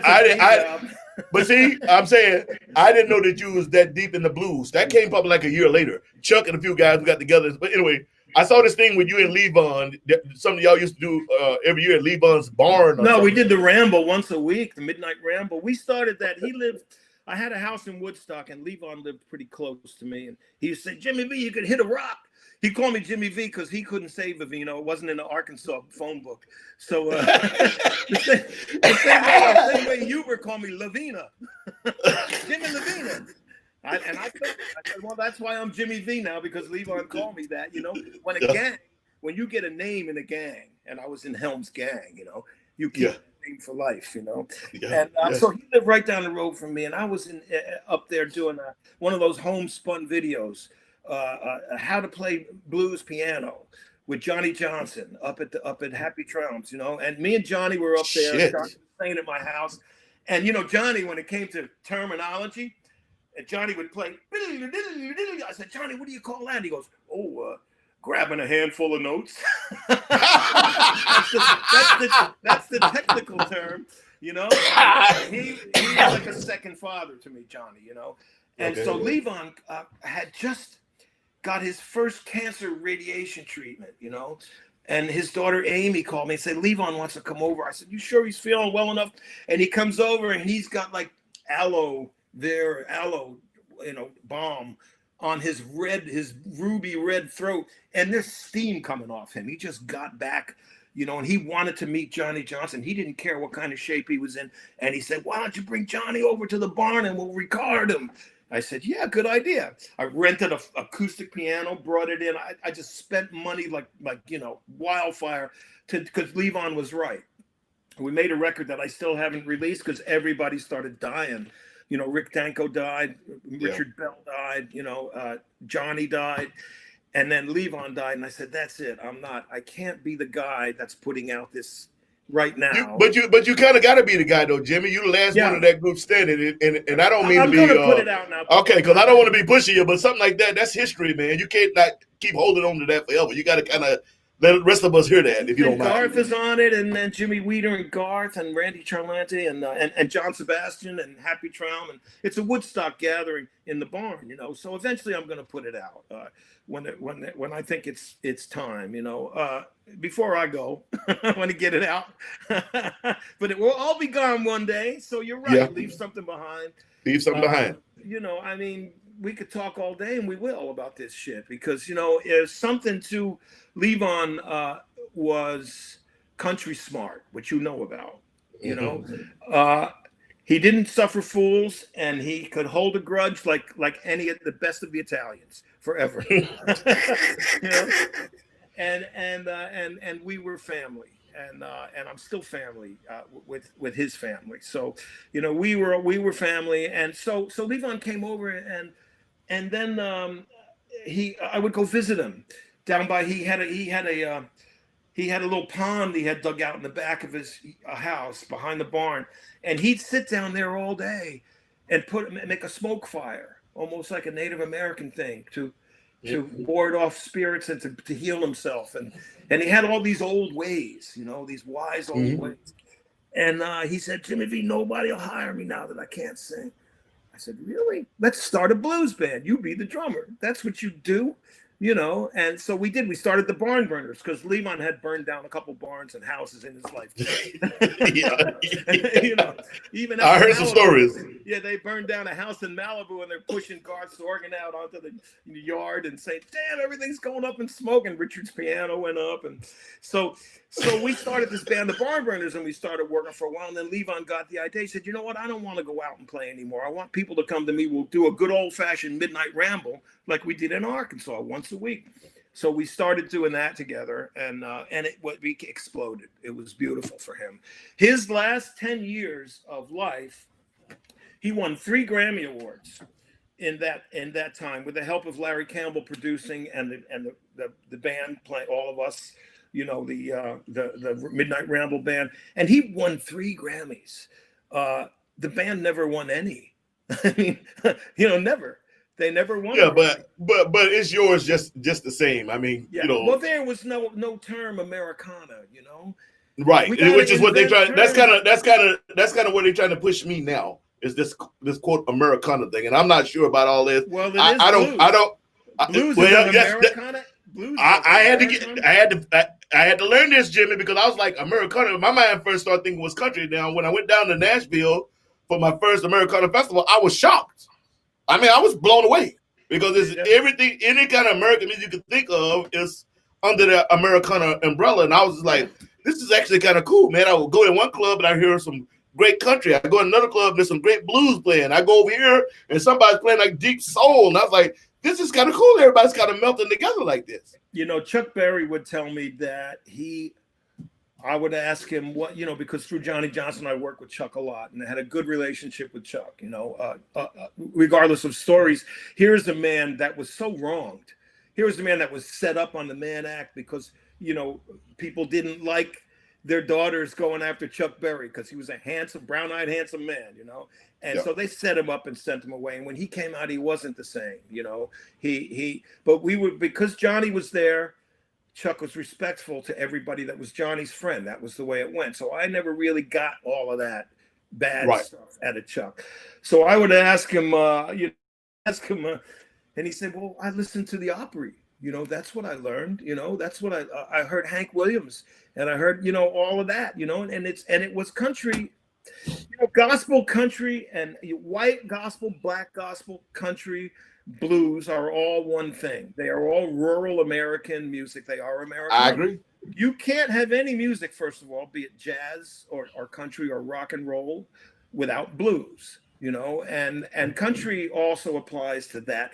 You know, the misery that George Jones sings about in songs is just as miserable as what any black artist sings about. You know, that it's always just that sadness and the bottle and a woman's breaking your heart. You know, and that's what Son House said. The blues is about the love between a man and a woman and a bottle.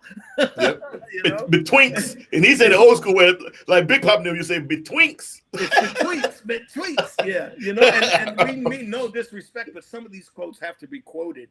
They have to be quoted the way they were quoted. There's a meaning. It's a meaning behind the way it means something. That's right, because there's another language in there too.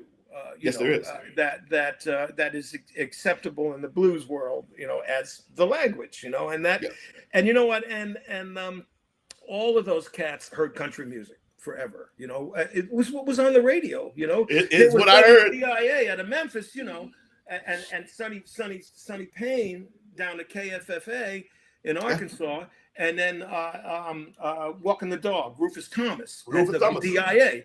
You know, and that's where Elvis was hearing music. So that's where Elvis heard all that Bobby Bland and B.B. King and all of the black gospel, as well as the Blackwood Brothers, the white gospel. You know, and Elvis was the one guy going to the black club. Yeah, he was. And they loved him. And he bought his clothes at Landy's too, just like the rest of us. Like I did. Where'd you get that suit? And he said, I got 4 suits in there right now that I bought 20 some odd years ago at Landy's, brother, and I wear them every once in a while. And I wear them. The old man was still there. He was still there when I was there, brother. I got my suit. I got my suit from the old man. When I walked in there, first thing he said was, he took me to somewhere because he's like, "You's a bigger," and I said, "Yes, sir." He's like, "Well, come here," and we went. Was it a big? Anyway, he had larger sizes. Yeah, and we went down there. Yeah, and he helped me. He helped me and my wife. I'm gonna tell you. And I picked out 3 suits, and I went back. I went back and bought a 4th, but he was gone by that time. Yeah. But those first 3, I got for him personally. And he touched them. You know, he touched the hem of that garment. Yeah, he touched the hem of that garment, brother. You know what? Damn, about suits, Mr. Albert's in Cleveland. One of the greatest. I don't know that. Now, when a guy walks up to you in the store, right, and he's dressed like just everything is just, and he walks up and he says, and I'm looking at a lime green suit, okay, and I got a yellow shirt picked out, and the right tie, whatever. He was helping me find the right tie, you know, and then he said, "You want some green gaiters to go with that?" Oh yeah, baby. He's got it. Baby. Yeah, baby. He said to me, people are going to first look at you, they're going to look down, and then they're going to look up. Then they're going to look up. I like they're that. Look at your shoes first, and they're going to work their way back up to your hat. And somebody asked me, right. somebody asked me a long time ago, like, how did you get the name Sugar Ray? I said, well, when I started back in music again, I started back in San Diego, and I had a funk band. I was doing soul and funk. I said, but I came out the church. So I came out that whenever you was up in front of people, you were dressed to the nines. I'm a Southern black man. Oh yeah. So I wear a red suit with a nice red fedora with some nice red gaiters, or red Stacey Adams, or a blue suit. You matching from Rooter to Tudor, and that's just the way we did it. Hey man, that was the other reason that Sebastian said why we have to go to Indianapolis, because the Stacey Adams factory is there. Yes, it is. And yes, Lowell Folsom, I worked with Lowell Folsom a long time out in the West. I would come out west and work with Lowell. And he had those high top Stacey Adams button, Oh, the old school. The old school high button. Wait, July, Burning out in Mill Valley, playing the San Rafael Blues Festival on stage with Lowell. And Lowell sits down and he kind of pulls his pants up when he sits on the stool. It's burning 100 degrees out there. And he's got those high buttons, but then he's also got long johns under his suit. He's cold. He's cold, man. And I said, Lowell, now I've seen pictures of that Gretsch White Falcon on an album cover. I played with you maybe 10, 11 times now. I've never seen that White Falcon. How come you? He says, I still have it. I said, how come I haven't seen it? He says, Jimmy, you ain't seen my white suit yet either then. There you go. and there you go. Cats were like conscious about front down to their guitar. What am I Yes, going to sir. wear tonight? And then what guitar am I going to play with that? Yeah. And when somebody walks on stage like that, something's coming. But it's funny thing for me is, see, I always dressed like that until the last couple of years when, my quote unquote, I don't know if you can see my finger, my quote unquote career took off. It became hard I'm a big dude. I'm a big dude. I'm 6'5" and 300 pounds. It became hard to put 25 suits in a suitcase and tour through Europe. Yeah. I lost, and I remember those first couple tours, I lost a few really nice suits because they wound up getting, I sweat I sweat like a runaway slave. So they're soaking wet. It's gonna be knows how long it's gonna be before we ever get to a dry cleaner. So that's when I started wearing like a nice shirt, a tie, and just a vest. That's why Booker Wright wore those Guayabera Cuban shirts. It's hard to find them. I love those too. They're the best too. You can buy. Los Lobos wears those too. I used to go down. I used to go down to the garment district, and I haven't done it. While I need to go back. And I used to buy the linen, what I call linen suits. Matching shirt and pants. Yeah. And I'd have all the colors. I did that for a long time. I need to go get some new ones. They're going out. Because that way you at least look good when they traveled well. That's what you buy in New Orleans too. You go to Meyer the Hatter, and he's got those linen suits too. Hey, brother. Yeah. I can go ahead and pull out some. I got 4 or 5 real nice. Meyer. I got a couple of bib molds. Yeah. A couple of bib and molds. He always throws his little emblem in there too, which is yes, he does. Meyer the Hatter. St. Charles. Hey. If I'm in New Orleans and you want to find me, at some point I will be at Myers. And even if I don't buy anything, I'm gonna be walking around in there having them pull stuff out the back room and what's because that man's got it all, brother. I asked Mac Rebenek where he got that hat one time. He goes, "You got to go to Meyer the Hatter on St. Charles Street," And one time he ran into me on the corner. The greatest. I wish I had come up with this saying, but Mac was brilliant, man. Mac Rebenek could come up with the best sayings, and I ran into him on the corner at 8th Avenue and 51st Street or something. I was living over there, and there's Mac standing on the corner with his cane with all his voodoo shit hanging off it, and he's decked out every day. He never went out, in jeans and a t-shirt, and so he's out. Old school. He says, "Jimmy Vivino, you're at the top of my list with no phone number." I said, "Boy, what a charmer he is, man." And he lived up at the barn up at Levon's for a while, and he used to get up in the morning and go out and throw bones, read the signs. Yeah. Where was he from originally? He's from New Orleans. He's from New Orleans. Okay. Yeah, he's there you go. New Orleans, born and bred, And, okay, he's throwing bones. That's what I figured, but I didn't want to make the assumption. Well, he always had a sack, with bones and shit, and he had, and he would set his little altar up on the piano, the candles and things, and just stuff, that he was another worldly cat, one of the greatest piano players and guitar players, by the way, Jimmy, you don't know what you've done. I mean, I've always admired you, brother, from the day I met you, and we've talked a few times, but we never got to get deep like we are now. But from now on, when I see you, you're gonna have to run away from my black ass. I'm gonna be like, Jimmy, remember that time you told me? Remember that? Come on. Well, if we don't tell these stories, they're going to disappear, Yes, and this is one of the reasons I did this. This is one of the reasons that I started this program. Yeah. And it's been a lot of guitar players, but I've had some actors, I have singers, I've had doctors. I've tried to get, because I know a lot of people, so I've tried to get a good cross matching of people, because these stories are, how do you put this? These stories need to be chronicled. You and I grew up with that older generation. Yeah. Okay. That generation is pretty much gone, except maybe 2 or 3 cats down. Yeah. We, you and I, Chuck, we are that next generation. And if we don't tell these stories, because like my son and his friends, they didn't grow up in church like I did. Yes. So sometimes when they hear me telling me church stories, I didn't know that, but now that I know it, a lot of things make sense about you. Your care about humanity and your singing and just your spirit is more than high school. More than just because you need a relief from that kind of cruelty that happens in high school. It's the hardest thing for most kids to go through. It's funny how all of this prejudice and weird shit happens to every kid at some point. And church, of course, cleanses you. Yeah, it does. It really does. And reading. And studying all kinds of spiritual religions, like Jesus disappeared for 12 years that they can't account for. Where did he go?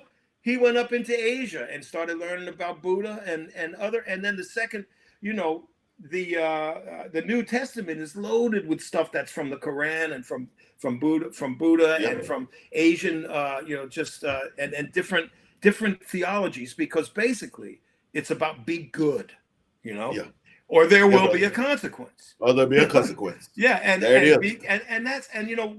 consequences can't disappear, and that can't be mislabeled consequences when they're learning experiences. You come out the other side of a consequence, you're better. But given no consequence for bad behavior and saying, oh, it's just the way kids are. No, we have to stop destroying each other. My grandmother used to use that old gospel analogy. I started out as coal, but because of the pressure and the rubbing, when I got to the end, I was a diamond. Yeah. And you can't get the diamond without the coal, and right. you can't get either one without that pressure. And that pressure being the things that you go through as a kid, and the consequences that you face, and the way you bounce back from those consequences will shape you in your life and your outlook on life for the rest of your life. And it is a real thing. And that's, I try to teach that to my son. I think he's a fine young man, and he's done that well. And I teach that to my grandkids now. And my grandkids are white, but they just see me as Papa Ray. I see them as my grandkids. And I talk to them the same way my grandma talked to me. Yeah. And they take it to heart, because it's that thing that my grandma used to say, common sense isn't all that common. And it's sad when you think of that. And common sense sometimes has to be taught. Yeah. How about that? What your grandma says. How about that? That's amazing. What's that? That common sense is not that common. She always said it. Common sense is not all that common. For a while. Yeah. Hey, what? You're black as coal and shine like a diamond, man. That's you. Yeah. You got both things going. Well, brother, because the diamond is within. I agree. But so do you, though. I always felt that way. Like I said, you and I, we've had brief conversations. You've always been kind to me whenever you saw me.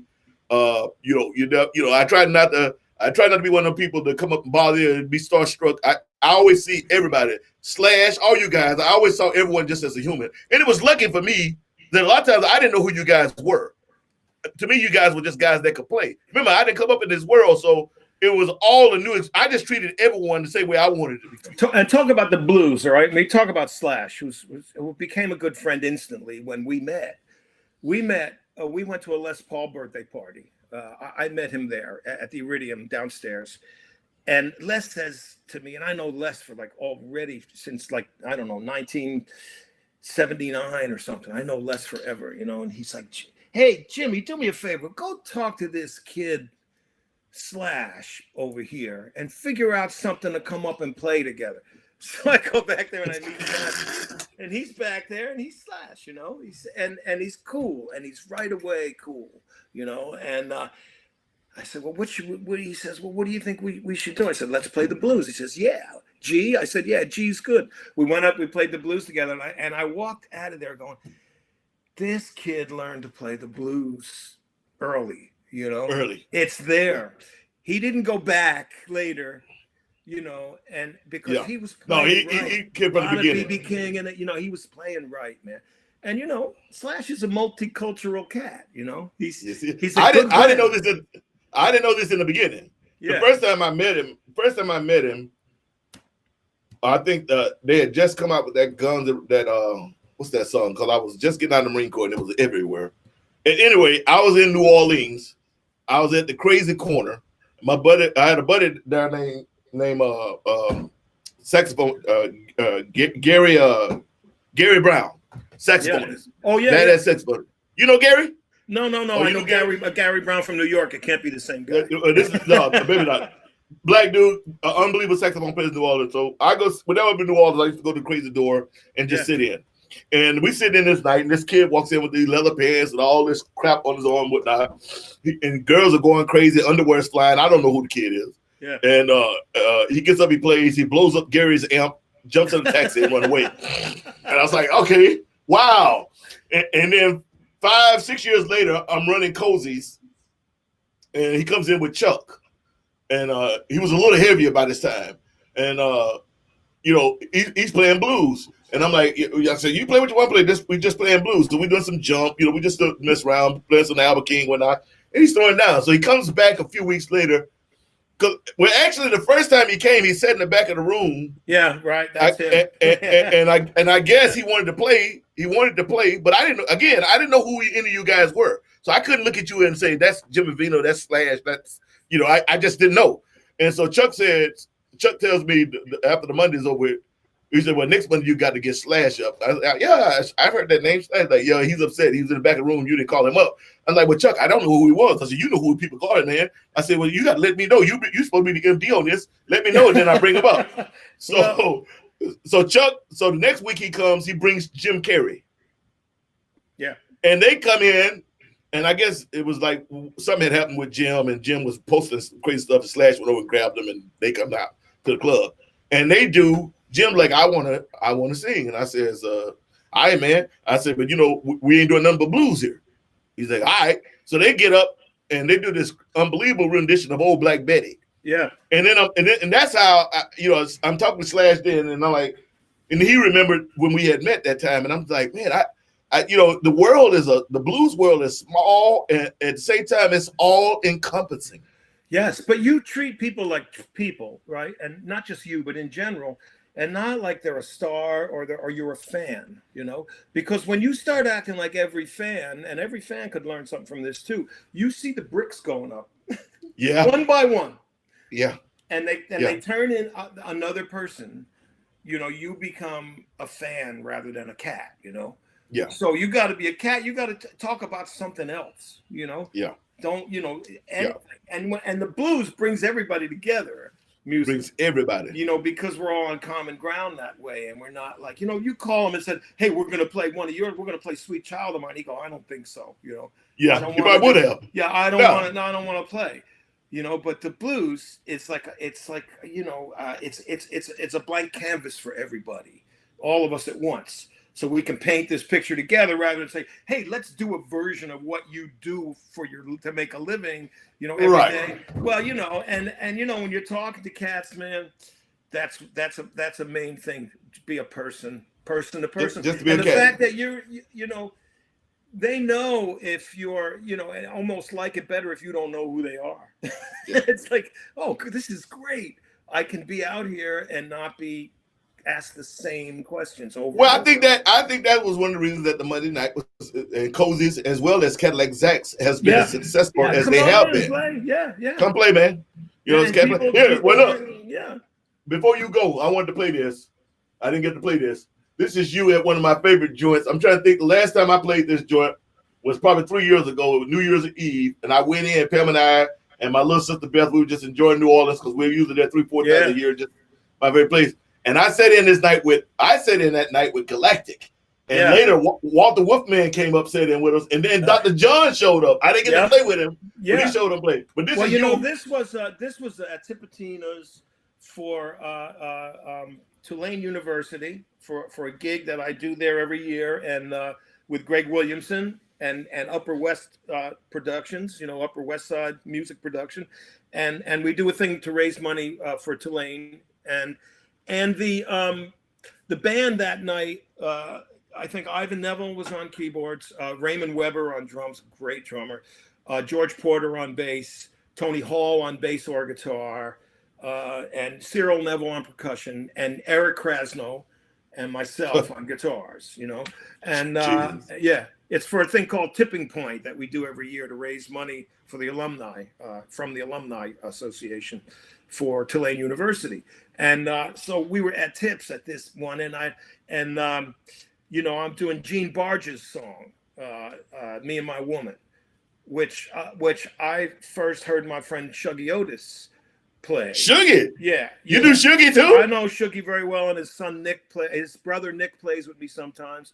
Shuggy, I just tried to call him the other day. I didn't get him, but I'm not sure. I heard he had a stroke or something. So Shuggy, God bless you, man. He was an inspiration to me as a kid, because we're like the same age, and he was 15 and doing shit. He was in the, Johnny Otis. When we talk about Johnny Otis, to me, I'd rather be Johnny Otis than Johnny Winter, Yeah. I want to be the guy that puts the band together and you all come up and I make you comfortable on stage. You know that. Yeah. I'm not so much. You do that all the time. And you've done it whenever I play with you. But that's what I want to do. I want to present you folks to this person you might not know, and there's so much talent. But anyway, this gig was one of the times that they asked me to do a song, and because we had Michael McDonald and I don't know, a whole bunch of people, Ziggy Marley, Irma Thomas, Taj Mahal, all these people were on the show that night, and so I got to do one of the songs up after the Meter Cats were done doing their Uptown Funk, man. Just got to follow behind that. Let's just play some blues. So this is what that is. Me and My Woman, Gene Barge's song. Yeah. Hey, and before we go, that was a great thing from Chuck, man. Chuck Avora says, "Beautiful words from beautiful cats. Future summit needed and documented. Love you guys, Chuck Avora." Thank you, Chuck K. Appreciate that, man. Love Chuck you too. Avora, I always tell you this. We're the new old guys. So you are. I mean, I don't mean that. You need to take that as a badge. You're one too. Hey! Watch that. Hey, you got the old soul, man. You got to take that as a badge of endurance, because it's a badge of honor, because it really is. I mean, you guys got the story. I can bring you some of the stories from the gospel side, but you guys got the world side that I didn't get to see till after I jumped out of service. And I've only been in the blues world now 20 years, so I'm still the new guy. I'm still learning, and it's like when I hear some of these stories, same, I had the great privilege of sitting down with Otis Clay, Johnny Raw, Scrap Iron, and I can't remember the other cat. Like one night in Puerto Rico, and me as the young cat, they let me sit there while they told the stories, and I'm just sitting there like, man, this is incredible. I wish I had a tape recorder, but yeah, let me play this. Here's my man, Mr. Jimmy Vivino. You guys check this out.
fun.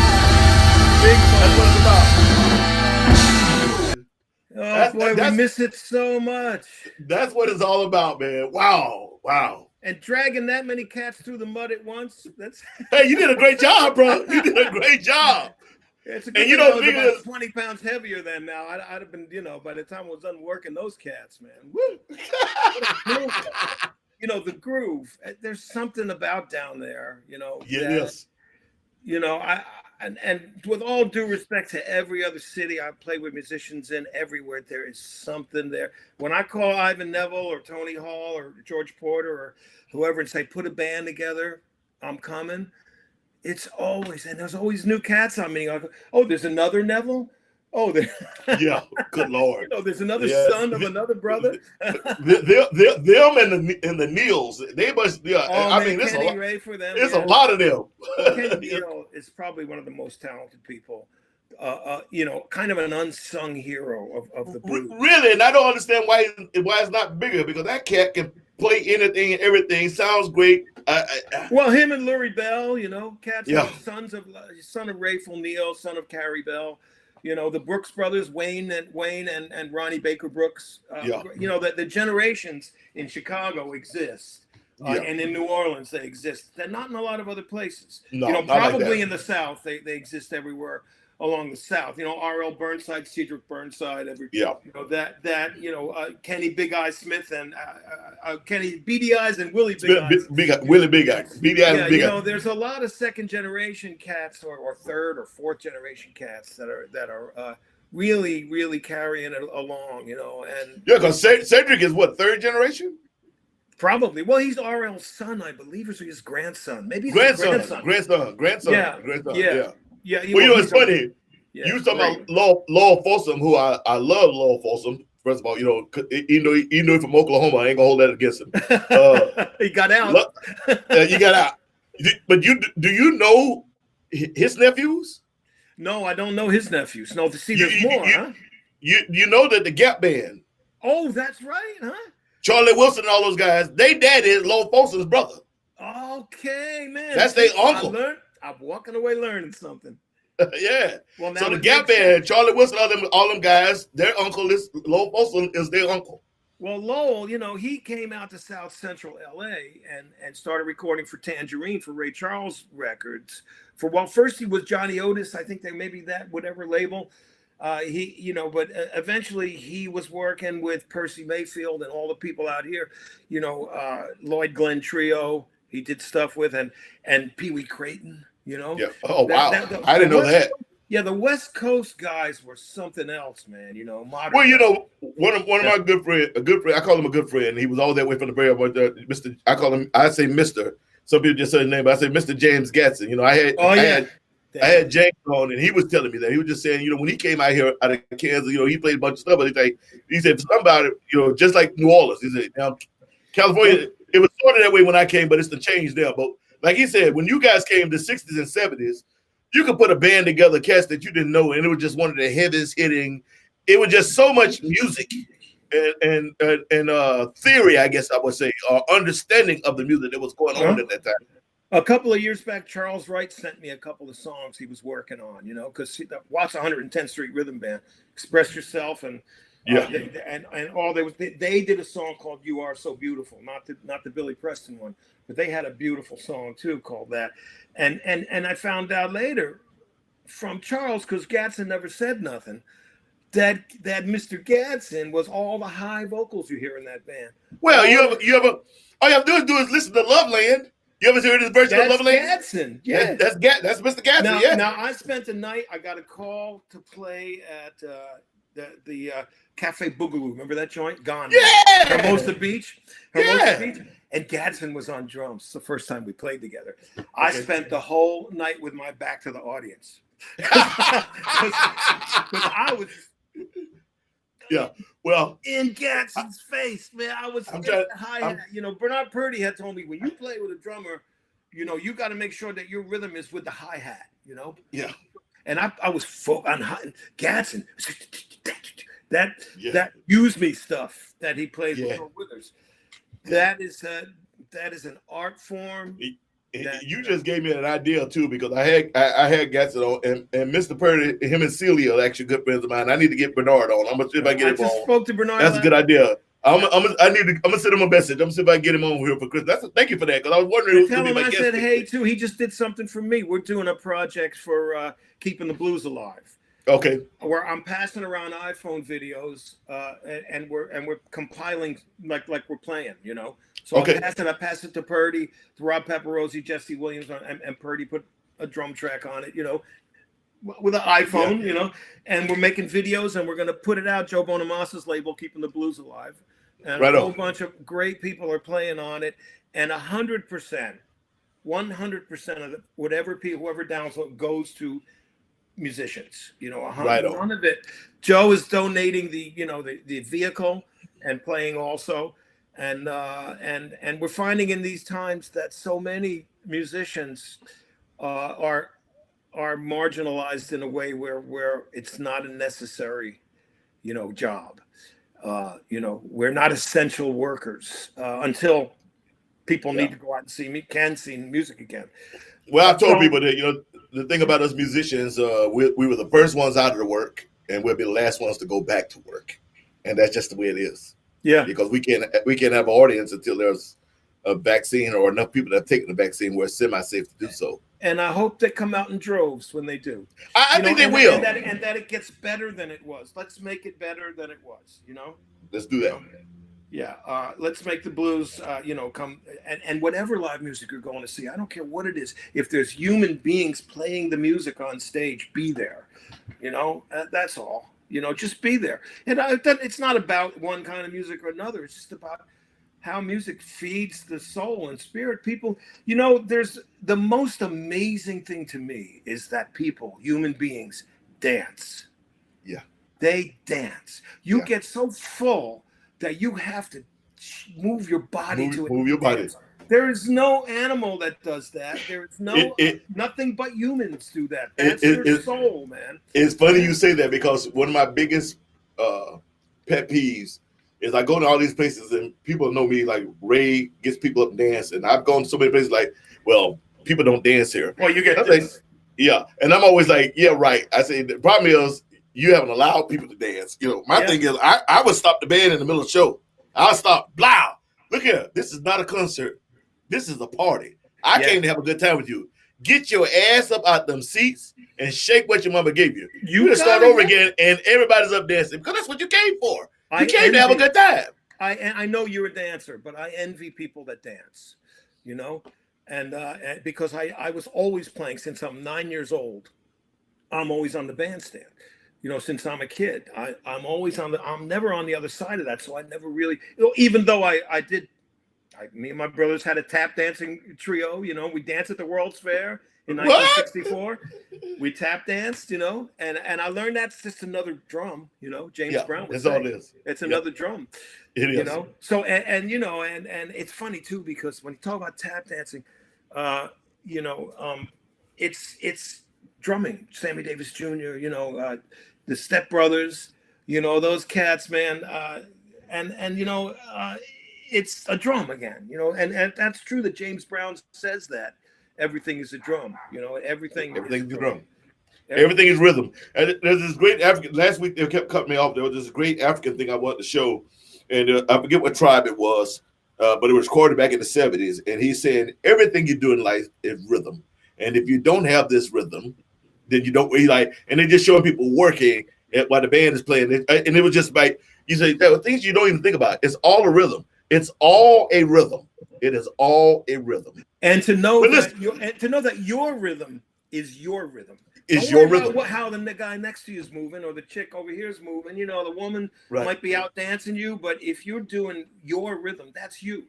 You know that you be you, man. And it's the most honest, you know, like personal form of expression is your dance.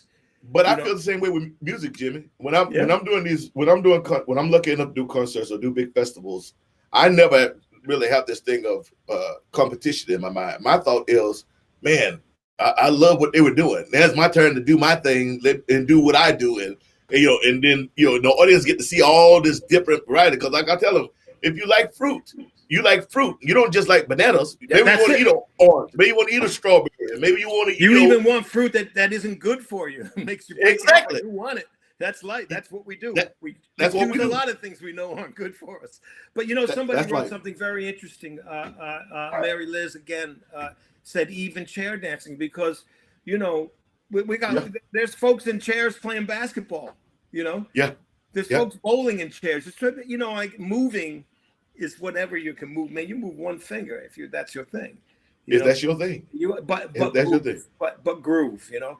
Because it's made, you know, we're all supposed to be sharing that groove, you know, and that's why groove is way more important than a lot of notes, you know. It's fun, you know. For me, I am who I'm going to be. I'm not going to be nobody else, but I'm still going to keep going backwards and finding songs and players and music I love, and you know, and occasionally a new record will hit me as wow, you know, I love that. But I got so much time going back, you know, but it's good though. Exploring, where it comes from, and then make it your own if you can, you know, as much as you can, you know, and it's all just a big textbook, you know. Everything's a big college out there. The music and YouTube is great, man. It's great for watching. Boy, I wish I had this when I was young, dude. You know, I always think, I say, you know, as great as some musicians and singers are, if we had YouTube in the 70s and 80s. You know, we might have taken advantage of it. We might have taken it for granted, like people do. Maybe so. I in my mind, I always think like, wow, because a lot of things I didn't learn until actually being out on the road. So it's like, man, if I'd have known that going in, I could have misstepped that, or I could have done this instead of that. No, of course. But you know, as you know, I've been talking a lot to people about not going backwards, you know, at all. You know, we know that things weren't always right. You know, people weren't always treated right. Folks weren't treated right. Native Americans weren't treated right. A lot of things. There's even that's right. Even Italians. I mean, it was a lot of people. I know a lot of people. But if we go back and dwell on that, I think we got to move forward now. You know, we just had. You know, we've had a very hard time now. A chance to sit down and think. You know, being stuck home. A lot to think about. All right, what now? Let's try and move this world forward. You know, when we get out of this, when they let us out, you know, we can't keep thinking about the past too much. You know, we gotta take it for what it was and leave it. You know, pick up now. You know. I like that, brother. You can't get it back, man. But see, what's ahead is exciting, you know. I always knew I liked your black ass. Now I know I love your black ass. Well, you know, Italians and blacks. Well, that's why I call you black ass. That's a short swim from Ethiopia to Sicily. A short swim, brother, really short. Hey, listen, I was only going to talk to you for 30 minutes. I did not want to take up your whole day. We've been on this thing for 2 hours now. It goes by fast. That's us, brother. You know. I want to tell you though, from the bottom of my heart, thank you, brother. Thank you for taking the time. Man. Love you forever. Love you forever. I can't wait till one day you and I get to work together. That's gonna be some stuff. I know we got to. We keep talking about it. My first band in LA, and again, it happened because I didn't know who the hell I was playing with. I was with this group called the Invitation All Stars. We only did like 8 shows, but it was me, a guy named Adam Stark, who's now vice president, I think, of Pixar or something. Gerald Johnson on bass. Oh yeah. And James Gassett on the drums. No shoes. Yeah. And that was my first band.